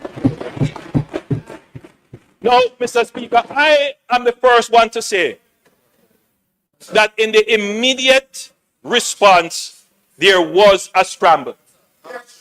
We don't deny that because we have never had this before. Institutions, you know, funny enough, Mr. Speaker, the members from Westmoreland made a very strong case that the disaster response was slow and ineffective. And you know, I reflected on it. I did, because every criticism, I take it and I look at it, because if I am wrong, I'm the first to admit. In the same way that when I looked at the response, I said in the first 3 days, we were all just trying to run around and trying to get things done. And you know what, Speaker? Because the member will tell you that the disaster manager for the parish fell ill, had a stroke, and that key person in the coordination of the response was not available. But I wouldn't only use that as a response, as a excuse. There were persons who lost their roofs, who were cut off, had no telecommunication, we couldn't find them. So to say that our response was slow, it's not just a lie, it's unfair. Let's make another point, Mr. Speaker. The Jamaica Defense Force stood up an operation, and we had to make strategic decisions about how we're going to use our resources. Strategic decision number 1. If there are people who want to come to Jamaica, who have the experience, who have the equipment, and who have the know-how to do this thing, let them go quickly. So I see people saying, I don't see nobody from the government. The only person I see is from the Lacovia police station.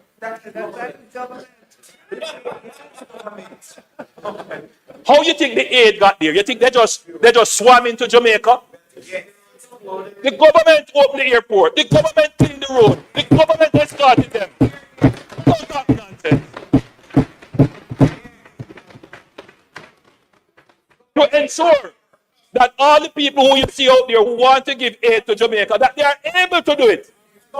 You think they come here without ensuring that there are security guarantees? Who you think gives them the security guarantees? You think this, that they have just automatically just materialize where they are? How many convoys you see moving with the security forces carrying them through? Don't talk nonsense about there was no government presence. I want to give commendation to the police. The JCF needs special recognition in this disaster, because with roofs blown off, no electricity, they stood up. When I went to Black River, the police station was destroyed, nothing. They didn't have any electricity. One of my first order of business was to secure generators. I gave 4 generators to police stations. I don't go out and make this public because that's not my role or my job, but I did it just to make sure that there was a center of response. When we went into communities, we realized that all businesses were destroyed. And right now, we have stood up a program where we are supporting businesses re-emerging. The member from Eastern Westmoreland would know that we're going to help White House, that we have in White House both the Ministry of Investment and Commerce and the Factories Corporation. Their target, their response is to stand up businesses in those communities. No, man, they talk to you. Factories told me to talk to you. Factories told me to talk to you. Yes. I'm sure he will speak to you later. But I just want to point out that Black River, I tasked UDC to help to clean up Black River, and there's a plan to clean up Black River. UDC will do it. And all of this is within effectively days. Now, bear in mind, Mr. Speaker, we're doing relief because what people see as managing the hurricane is carrying a bag of food from point A to point B. And everybody's out there giving out food and taking pictures, and that's fine, that's great. We thank you, we want you to continue to do that. What that does is to relieve the government of that task. But even so, the JDF, Mr. Speaker, is still packaging, has the capability to package 10,000 packages and send them out. And that's what they do constantly. They have a list of communities along with the Ministry of Labour and Social Security where every day they are out there giving. Nobody's out there taking pictures with them and saying how great they are doing. But let's think about it. 900,000 people affected. About 40,000 houses flattened. Just multiply that by 3. Let's say 150,000 persons have been impacted. You believe that, one organization here delivering package and one day it's going to solve that problem? How long they're going to do it for? What will have to be stood up to be able to carry this through for months? So we have to be strategic. Build out the hubs, which we have done. Then we build out substations, which we have done. And that logistics hub, which move food through to stations and then to substations, that same logistics hub is going to move building materials to hubs and then into people. In the weeks to come, you're going to see the JDF transition from delivering packages. They will still have a presence, but they're going to transition now to help in the rebuilding of the houses for those people who are most in need. When this is studied, as it will be studied, when history book is written, our response compared to others, and you can say compared to Katrina, compared to Irma, compared to others, Jamaica has done better than most. And I think it is unfair and unfortunate that there are those who will try to tear down Jamaica. When the history is written, we will know who are the ones who tore down Jamaica and who are the ones who are reconstructing Jamaica. Finally, Mr. Speaker, we have a very clear strategy to manage the disaster. Minimize human suffering. There's a lot of human suffering going on. I witnessed it personally, and you were on the front lines, and you saw it. I saw the impact it had on you.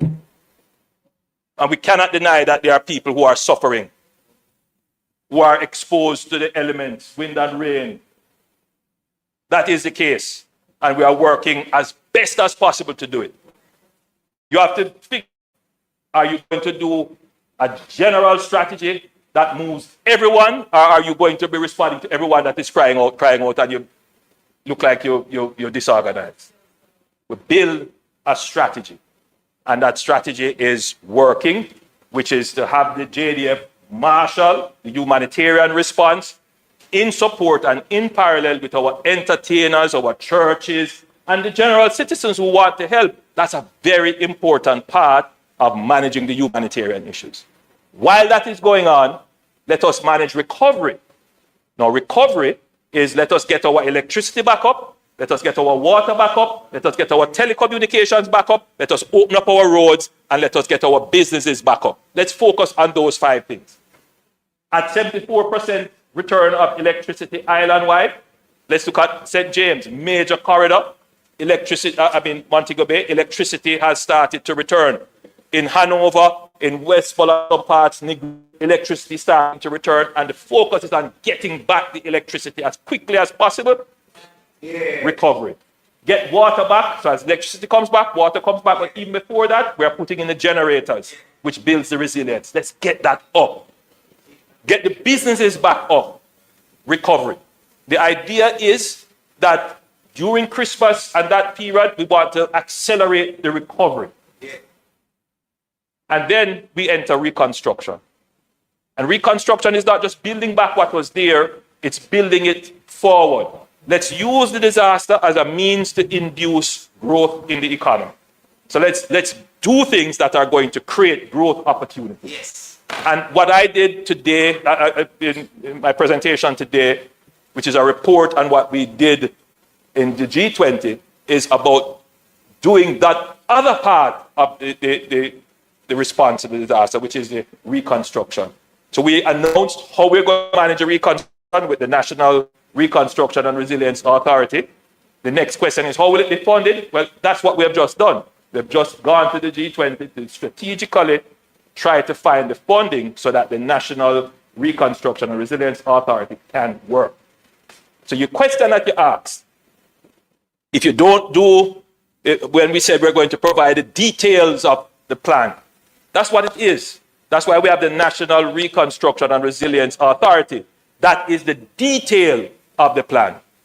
And you're not going to get the funding without having the details of the plan. And so that's what we have just said here. The details of the plan so that our stakeholders can say, yes, this makes sense. Yes, this looks like something we can fund. Yes, there is the management, there is the structure, there is the oversight, there is the accountability. Let's fund it. And that is where we are. So thank you, member, for opening the door to answer your questions.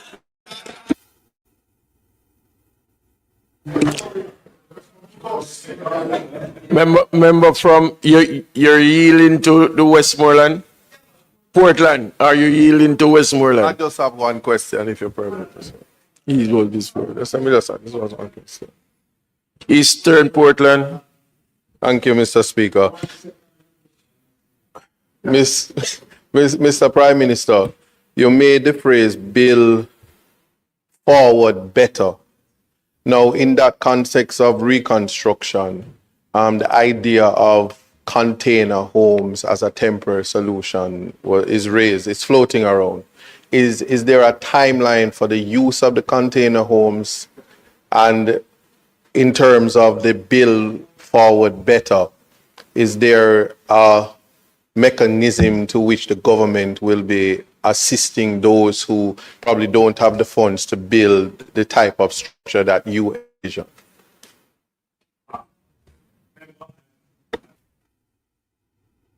Concisely as I can. Because the question that you have asked requires an entire presentation, which we intend to come to Parliament with on housing. But you say container housing, I prefer to use the term modular housing. And you say temporary housing, some modular solutions are temporary based upon how they are built. They may last a year or two, if so long. But other modular solutions can last up to 10, 15 years. And we consider those semi-permanent. So it really depends on the type and grading of housing that we bring in. There will be some temporary housing solutions which we intend to deploy to support those persons who have no housing, who are vulnerable, elderly, young mothers with family. And we will try to deploy those as quickly as possible. We do not have enough either temporary modular or semi-permanent modular housing on the island. So we have, between the NHD and the Ministry of Housing, we are developing the specs for the housing that we want, which we have done, and we are about to place orders to bring in houses. I'd announced that last week. It will take anywhere from 60 to 90 days. You know, I've heard estimates of you could get them here in 30 days, depending on where they are and prepositioning of stuff. But it's going to take some time. So you're not likely to see any either semi-permanent or temporary of the modular solutions for Christmas. So you're looking more mid to end of January. Right? That's where those are. So the temporary solutions, which we are now using, we're going to be now using the JDF supply line to deal with, would be tents, heavy-duty tarps, and shrink wrap for roofing. There's a solution of a thick plastic that is shrink wrapped on a housing solution that will provide temporary shelter. So that's what we're doing. In addition to, the member from Eastern Westmoreland would know that we have commitments from our partners to come in and assist. I don't know if the Guyanese are here as yet. So we have Guyana, we have Ethiopia, we have Ghana, and we will have Rwanda, and we will have others from the Caribbean. And I'm working on others as we speak. So you'll start to see teams that will be taking on communities. 250 in the first instance from Guyana. I've said those will go to Eastern Westmoreland, and when the others come, we will assign them to constituencies. The members of parliament will be able to recommend the houses, but we'll give some quota of recommendation to councillors, some quota of recommendation to churches, and then there will be a reserve for, which comes in from the Ministry of Labour and Social Security, what their assessments have said. And I believe in that way, we would have covered all critical stakeholders who could have an input into who the beneficiaries are for those roof replacements. Right. So it would be just looking at the houses to say, yes, this house just needs to repair the roofing for 2 or 3 bedrooms or so. Let's get cracking on that. But it would not be for rebuilding a house that is gone. All right. Yes. Thank you, Mr. Speaker. I hear somebody say, oh Lord, don't worry. Prime Minister, regardless of how we've campaigned against you in the past, I wish you success in this matter, please. I wish you success in this matter, because your success is important to me and the people of Jamaica. Yes? I don't start from trying to do anything that will adversely affect the people of Jamaica. As a matter of fact, my concerns are indeed about the people of Jamaica that I have the privilege of representing. Now, I think there may be a little disconnect that is causing some of the issues. Because persons have made some accusations that I have defended you. You may be surprised to know, but I have defended you in saying that could not be so, right? Because in the middle of a disaster, I don't think it could be that way, right? When the ministers or the ministers of state goes out into a constituency and they don't inform or involve the elected official, that to me sows the seed of discord and causes that level of skepticism to arise. And so it may be your good office that you would need to use, sir, to say to them that when they're going out, they should ensure that they contact the persons that are duly elected and involve them in the process. So we don't find the need to suggest that the office is being circumvented or bypassing the process. That's one. 2, in terms of the distribution, I am grateful for every single thing that comes into the constituency because there is this great need for it. But what gives that perception, I think, that the member from Southwest was alluding to, is that you have people who are being benevolent. Their intentions are good, and they're coming into this space. but there isn't a location. Say you're coming into White House. There isn't a team, say, at White House Community Center that logs what is coming in to say, all right, even though I am from Beeston Spring and I want to go to my community, my family and friends, we are not trying to commandeer it. The government or myself as the MP, not saying to persons you can't go to your family and you can't assist them. What we're simply saying is that if there was a system that would log it to say 500 packages went there, then we would know that we don't need to duplicate that effort and that we need a 4-day window before we go to that community again. So I think it is some of that coordination that is needed, because in the PAAC meeting, Major Gale, I think it was, that said it's 116,000 packages that have been distributed. And that would have been for a 4-day period for the 120,000 families that you just mentioned. However, we've gone 20 a day, so you would have needed 5 cycles of it. So clearly other persons would have, what other persons are doing is certainly assisting. But it is the management of that process to streamline how those resources are coming in. Because what is happening, Prime Minister, is that if you live along those corridors that people come often, then you would have benefited repeatedly. But those that are shut in, elderly, infirm, disabled, in more remote locations, you need to have that structure in place so that when things come, we can say, all right, this needs to go up into Lefwall, or this needs to go up into Kilmarnock, or New Works, or wherever it is in the inner land, so that those people can get that benefit every 4 or 5 days. So that's a simple system that I'll be asking for. But I just want to be on record as saying that this has to be all hands on deck. This has to be a response that takes the input from not just us as politicians, but it has to take the input of, as you said not long ago, of other stakeholders, church, community groups, and other persons who have the interests of Jamaica at heart as to how we get aid to those persons that are in need. I too am not a specialist in disaster, but I've had to be learning. And I've just said food, water, shelter, medical care, and then we try to get back some persons to their livelihood. And, just trying to work through that process to ensure that we can assist some persons. PM, there are still persons in my own constituency that are without tarpaulins.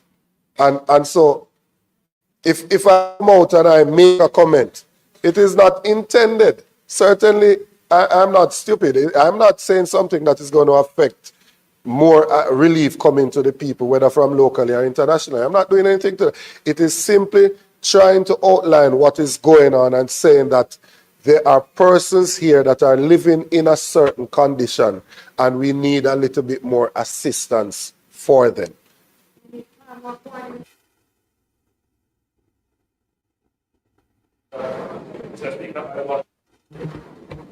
Thank you, Mr. Speaker. I want to welcome the comments of the member from Westmoreland Eastern. I think I would describe it as a watershed moment in the debate on disaster response. And I welcome your comments.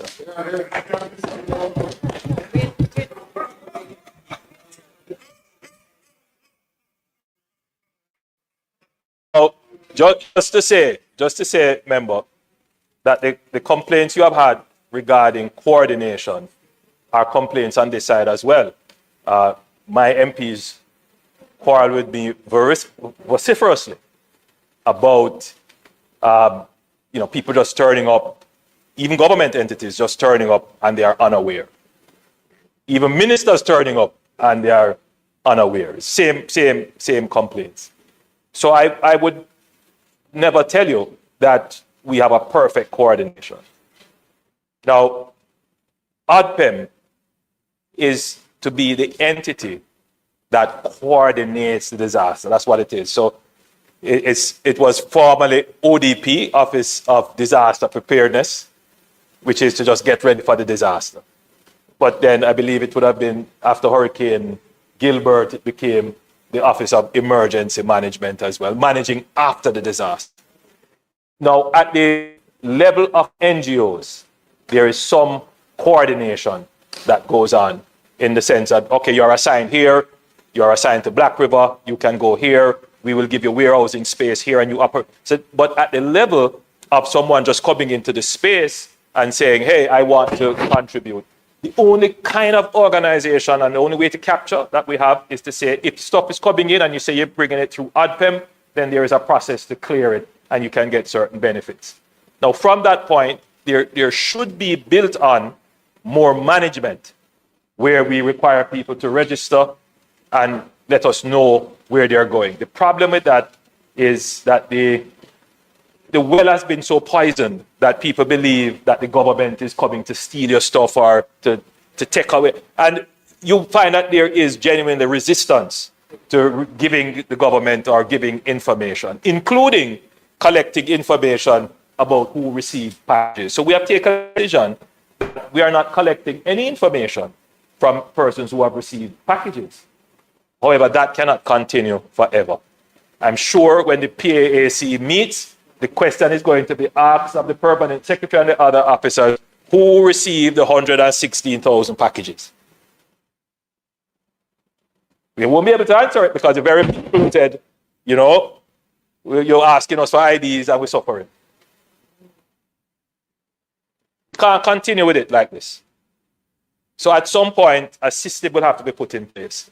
And we can't keep packaging stuff and moving it. We really need to move that back to the private sector where it has been done for decades, for hundreds of years. Wholesalers, retailers, corner shops, they package stuff and sell it. What the government should be doing is giving you a coupon or a debit card with cash on it, as it's done all over the world. And you go to the shop and you buy your stuff. But to do that, we need to stand up back the shops. And that's what we're doing. So this thing that is going on now, of everybody going into communities and throwing out bags and people getting, which does compromise the dignity of communities and the dignity of people in need, we need to end that very quickly. And that's what we're trying to do. So the JDF is going to transition its distribution network from food to materials to support the teams that are coming in to build. Because, you know, if you have 100,000 sheets of ply, you have to secure them. You need to have trucks to move them, or zinc, or whatever it is. So you see that why that supply chain and that storage is necessary. And that's why the JDF is in charge of that, to manage, because it is going to come in, and we are going to need to manage it.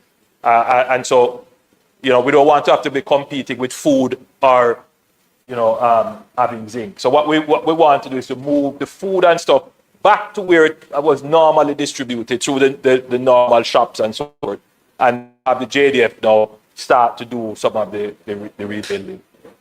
When the ministers are going out, remember, just to be clear, the ministers of state and other ministers and senators and so, they have their official duties. When they're on official duty, it is the protocol, and it is established on my side, and I'm certain on your side, that the official minister, when you're on official duty, you should call. So if you're going to visit a school, if you're going to visit a church or the courthouse or whatever, the member of parliament should be notified. But the MPs have private lives, and they want to do some private things, the ministers, and so sometimes they're out. I've seen the videos where they have introduced themselves as minister so and so. But I'm certain they weren't visiting a school or visiting, you know, a government entity. Right. So if they are out on their private business, that's fine. But if they are out and they are going to a public entity or a government entity, it is the protocol that is well established and must be respected that the MP ought to be notified, whether it is the opposition MP or the government MP. I don't want anybody coming into my constituency without telling me if they're coming for official business.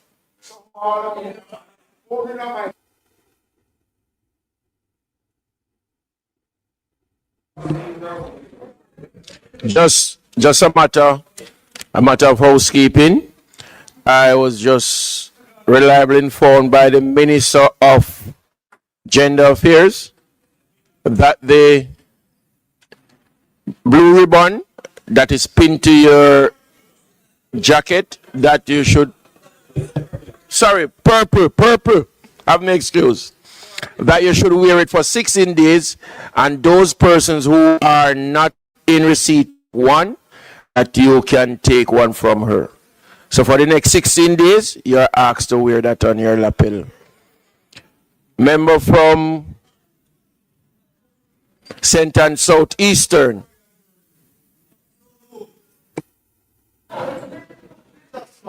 Yeah, but I didn't turn my mic on at 9. Prime Minister, thank you. And thank you, Mr. Speaker, for allowing us to have this conversation. I'll make it quick, but I'll start with the fact that we've gone through the food phase and we agree that it's not in keeping with the dignity of people in the way that we'd want it. And I have had the experience of working in emergencies. I know the cards work. And so as we move to the next phase, I would suggest that we do not repeat that error. And instead of going to having supplies delivered, why don't we introduce the cards? Why don't we go that way now, allowing people to have a card with a set value which they can use? Yes, so I'm saying, so let's do that instead of, because we're talking about the issues of supplies and the use of the JDF. I am listening. I'm saying let's make that, Mr. Speaker, let's make that the priority now. I know you want to go on, but hear me out. The second thing has to do with, there is obviously a great measure of distrust, for want of a better word.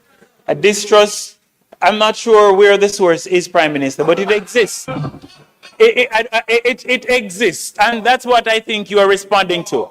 And for us to deny that it exists is to continue it. For it to ignore it is to allow it to fester.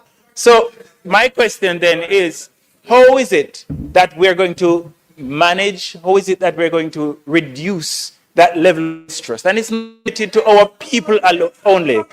It's not restricted only to our people. It is also evident in terms of our ability to bring some of the private players to provide services in the response. So it is there. It is also reflected in where people are putting their resources. That is a sign of distrust. And it has nothing to do with the government of the day. It's a broader issue which we have to deal with. Now, the other thing is that the other thing which we need to focus on, and which you spoke about, is we do need to ensure that we have strong oversight. So don't expect people to trust without actually showing them why they should trust, without bringing them in. And so the question is, what mechanisms Please. of oversight, Please, stop. what mechanisms of oversight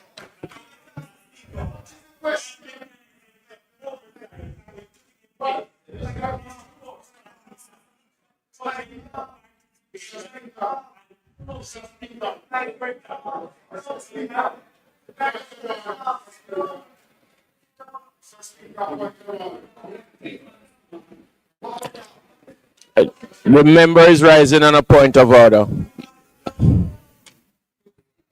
Mr. Speaker, I would like to know what is the question the member is putting to the most honorable Prime Minister. Because based on the Prime Minister's comments, so far the member has not asked a question as it relates to the Prime Minister's presentation. So I'd like to know, and the member must be aware it's 9 o'clock. Thanks, member. It is for that it is for that reason that I turn your mic off, if you notice, because you were going on and I was trying to stop you. You need to get to the question. You're going to ask a question now.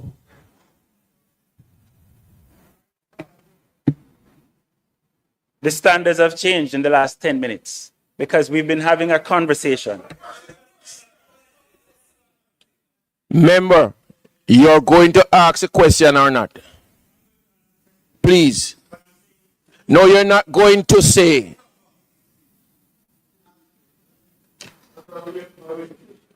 Turn your mic on and you're going to ask a question directly, or else Mr. Speaker, will you protect me from I'm only going to protect you if you're asking a question. So here's the question.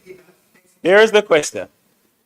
What mechanisms of oversight are we putting in place, and oversight which includes broad public participation?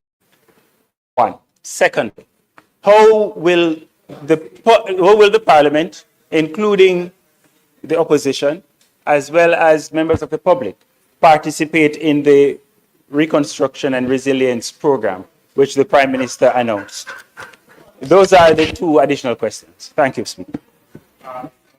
Member from Southeast, Center, for the two questions. So let's look at the one on trust, but it is also tied to the systems of accountability and transparency. Mr. Speaker, I'm a firm believer in the state, and I'm a firm believer in ensuring that the state has powers to be used for the benefit of the people. And the powers of the state must be such that its use can be questioned, that those who have power and authority must report, that there is openness and transparency in government, and that systems are in place to secure those. In our system, Parliament is an oversight body. We tend to want to depreciate the value of parliamentary oversight, primarily because it does have a high political motivation, but that does not remove the obligation or duty of Parliament for oversight. So before I tend to diminish Parliament, the idea is to strengthen Parliament, because Parliament is the people's representative who have been elected to stand here and ask questions, make laws. So we must never feel that we don't have the power of oversight. And so I'm very worried when parliamentarians stand up and say, somebody else must look over us. Then why were you elected, if not to look over the people's business? No, but I'm giving you my answer. So I have never in any way abdicated my duty when I was opposition leader, minister, or prime minister, to act in the best interest and to oversee the public's duty, the public's business. I found that was my duty. So the first line of oversight of the government must be the Parliament. So when this whole matter was brought to us about how are we going to oversee what was happening, I said, well, let's form an oversight committee, a special committee, as we did in COVID. And it worked brilliantly. There was no issue. In COVID, I ended up having to use executive powers, meaning powers that did not have to necessarily go through all the rigors of use of parliamentary oversight. But I still took it here. Yeah. Every measure, when it was announced, we took it here and it was debated, and it needed to be changed, we changed. Because I just felt it was important that the use of executive authority still must have the oversight of Parliament. So I'm a firm believer that parliamentary oversight is the first stop in the business of transparency. I was quite disappointed when the opposition said, well, no, they won't participate in that. What they will do is use the PAAC. I said, fine. I've got no problem with that. If you want to use the PAAC, which is to give general oversight to all the operations of government and not give specific oversight to the operations of the... That's how you want to do it. I don't have a problem with that. So let's do it that way, but let there be parliamentary oversight. Now, our democracy has evolved in the 90s to establish something called a social partnership. And the social partnership has been very useful, a very useful mechanism in giving oversight to politically contested, to highly political contested initiatives in the society. The social partnership has been very effective in giving oversight to the economic program of the 2000s, which we all benefit from now in establishing fiscal discipline and fiscal responsibility. EPOC, part of that social partnership. But we have an established social partnership.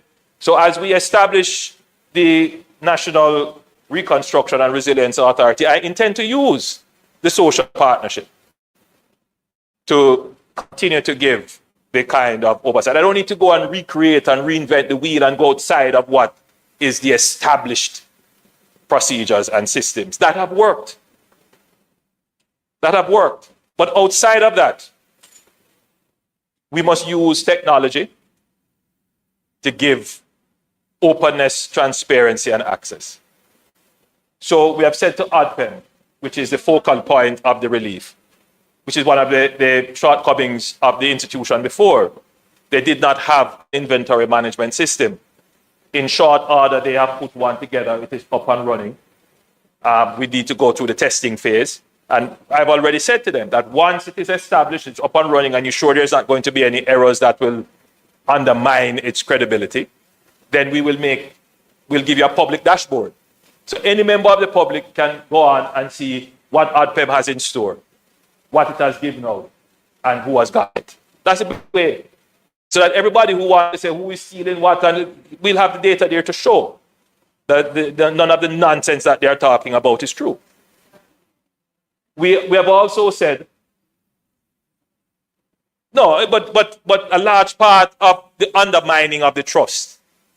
You know, I see a member from that side saying, you know, they've gotten so many generators and this and that, and where have they gone?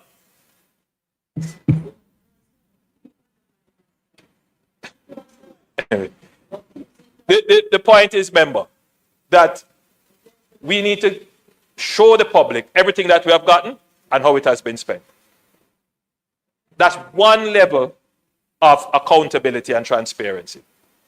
But when we talk about accountability, we only talk about accountability in the accounting sense. You got $1 and you spent $1. We now need to talk about accountability in the efficiency or economics. Why did you spend the $1 on this when you could have spent it on something else that would yield greater result? We're not at that stage yet. The public doesn't necessarily look at accountability in that sense. All right, so we also need to give the public confidence that the decisions that we are making, though they may not seem, you know, in the first instance to make sense, but with further review and analysis, you will see that they make even greater sense. Like taking generators and just giving it to people, rather than take the generators and build resilience in our public institutions, which makes greater sense. Or do we take the 600 generators, and how do you give it to the 150,000 people or the 40,000? It don't make sense. Right? What I'm saying is, it's one thing to account for 600 generators. It's a next thing to say, how are you going to use them efficiently? That's another level of accountability. We need to take our people and explain to them, because many of them don't understand it. And we encourage a lot of the foolishness that people are saying. So you talk about trust, member. We have a duty to say to our constituents, look, stop this foolishness. It is undermining the society. We all have a duty. I want to thank members for participating in this debate. I thought that this was probably the best debate we have had in this matter, and I want to thank members for participating. as it is, member from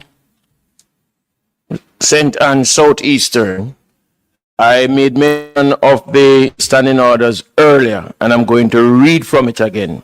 It has to be done because standing order 43, verse number 4, if a member shows disregard because it was done, and even though we're stopping the member, he went on and on and on. I turned the mic off because I wanted you to stop. All right. Please make yourself familiar with the book. Please.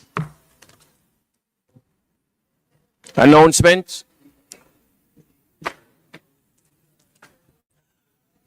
Laid on the table of the House are the following: the Road Traffic Reduction of License Duty Order 2025 and its resolution under the Road Traffic Act, the annual report of the Anti-Dumping and Subsidies Commission for the financial year 2020-2021, annual report and audited financial statements of the Jamaica Social Investment Fund for the financial year 2024-2025, the annual report and audited financial statements of the National Irrigation Commission for the year ended March 31, 2024, and its related ministry paper numbered 43 of 2025 entitled Annual Report and Audited Financial Statements of the National Irrigation Commission for the year ended March 31, 2024.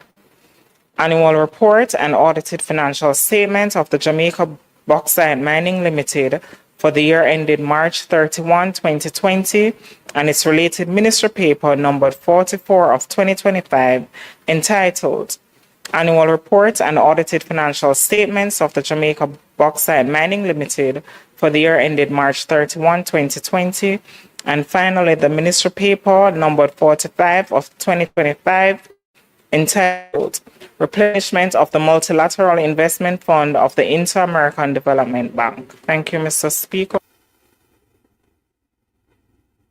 Bills brought from the Senate, petitions, papers, report from committees, notice of motion given orally. Minister. Mr. Speaker, I beg to give notice that at the next meeting of the House, I will move the Road Traffic Reduction of License Duty Order 2025 resolution. Whereas Section 18 of the Road Traffic Act, herein referred to as the Act, provides that the Minister with responsibility for finance, after consultation with the Minister, may, by order, revoke, increase, reduce, or alter any license duty specified in the third schedule to the Act, and may add any license duty to that schedule. And whereas on the 25th day of November 2025, the Minister with responsibility for finance, after consultation with the Minister, made the Road Traffic Reduction of License Duty Order 2025 in order to reduce the license duty paid on motor vehicles temporarily imported into Jamaica pursuant to Section 35 of the Customs Act and Regulations 28 of the Customs Regulation for the purpose of recovery operations or restoration support in connection with the passage of Hurricane Melissa. And whereas subsection 2 of Section 18 of the Act provides that every order made under the section shall be subject to affirmative resolution. And whereas it is desirable that the Road Traffic Reduction of License Duty Order 2025 be affirmed by resolution. Now therefore be it resolved by this Honorable House as follows. The resolution may be cited as the Road Traffic Reduction of License Duty Order 2025 resolution. The Road Traffic Reduction of License Duty Order 2025, which was laid on the table of the House on the 25th day of November 2025, is hereby affirmed. Mr. Speaker, I further beg to give notice that at a later stage today, I will move for the suspension of the standing orders to enable me to take the motion, notice of which was given. Question and answers to question. Motion that may be made at the commencement of public business requiring notices. Motion relating to sitting of the House. Motion for leave to introduce bills. Presentation of bills without leave of the House first obtained. Public business. Mr. Speaker, I now move for the suspension of the standing orders to enable me to take the motion, notice of which I gave earlier. The question is that standing orders be suspended to enable the minister to take the motion, notice of which he gave earlier. Those in favor? Those against? The ayes have it. Minister. Mr. Speaker, this order is simply to enable companies such as the Jamaica Public Service that is temporarily bringing in all the trucks that we're seeing out there to reduce the duties on the license that they would have to pay so that they can get on with the business of construction. And so, Mr. Speaker, I want to conclude the debate, and I now move that the motion, notice of which I gave earlier, be approved. Member. Just a question. You said reduce the duty. Is it that we're eliminating the duty, or you hold like a bond and then as soon as the vehicle leaves, you pay back the bond? I mean, we obviously have absolutely no objection to duties being removed totally on vehicles that are here to deal with the recovery. So could you just clarify whether it's a reduction or an elimination, or whether the ministry holds a bond that is returned once the vehicle leaves? This is actually when you go to license vehicle. That's what we're talking about. The road license that you pay at the THA. So you're saying, like, I've seen a number of those white trucks that are doing the polls in the affected areas. They have to pay a road license when they come in? And so this order reduces it or eliminates it? Because we should be eliminating it, just to make it as simple as possible for those anything that has to do with the recovery. It should be a total elimination. Minister, you may want to conclude at this time. Mr. Speaker, I now move that the motion, notice of which I gave earlier, be approved. The question is that the motion, notice of which the minister gave earlier, be approved. Those in favor? Those against? The ayes have it.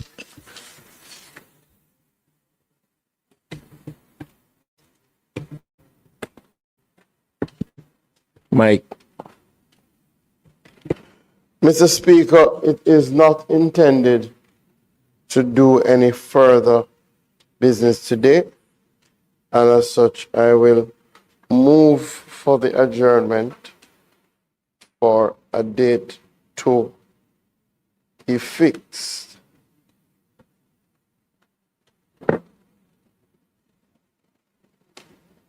However, Mr. Speaker, I do have one matter that on the motion for adjournment I plan to treat with, as I did on the last occasion that we were in the House. On the last occasion that we were in the House, Mr. Speaker, I read two letters on the matter of the Joint Select Committee that the Prime Minister had indicated that we should establish. And those two letters was a letter that came to me, the leader of opposition business, and my response to him. In the conversation thereafter, and having gone to my office, there was another letter that came from the minister, from the leader of opposition business, that I did not have at the time and my response. And I think in completeness, I have to read both again into the record of Hansard. And I'll make it quick. So this was sent on the 9th of November by electronic mail. It said, "Dear Minister, we acknowledge your receipt of yours on November 7th in response to mine of the same date. We wish to make it clear that the opposition," this is from Member Powell, "wish to make it clear that the opposition has been unequivocal and consistent in all its recommendations to the government in the aftermath of the destruction caused by Hurricane Melissa. At no time did we intimate what you are suggesting, which would be tantamount to an undermining of the role of the PAAC, which we chair. The interpretation by you is far-fetched and is a glaring misunderstanding of the points raised by the leader of the opposition at the PNP press conference on the November 3rd, 2025. To make our position lucidly clear, I will quote directly from the words used by the leader of the opposition at the said press conference in his recommendation for a broad-based task force drawn from private sector and NGO church leaders and with representatives from the government and the opposition be established and put in charge of overseeing the management and distribution of assistance in cash and kind received locally and from overseas for hurricane relief. This will provide necessary transparency and accountability for these resources and will send the important signal of unity that the country is looking for at this time. The exclusion of the opposition from the distribution governance mechanism will give rise to negative and unnecessary perception of partisanship, victimization on the ground, which it is best to avoid. It was never contemplated or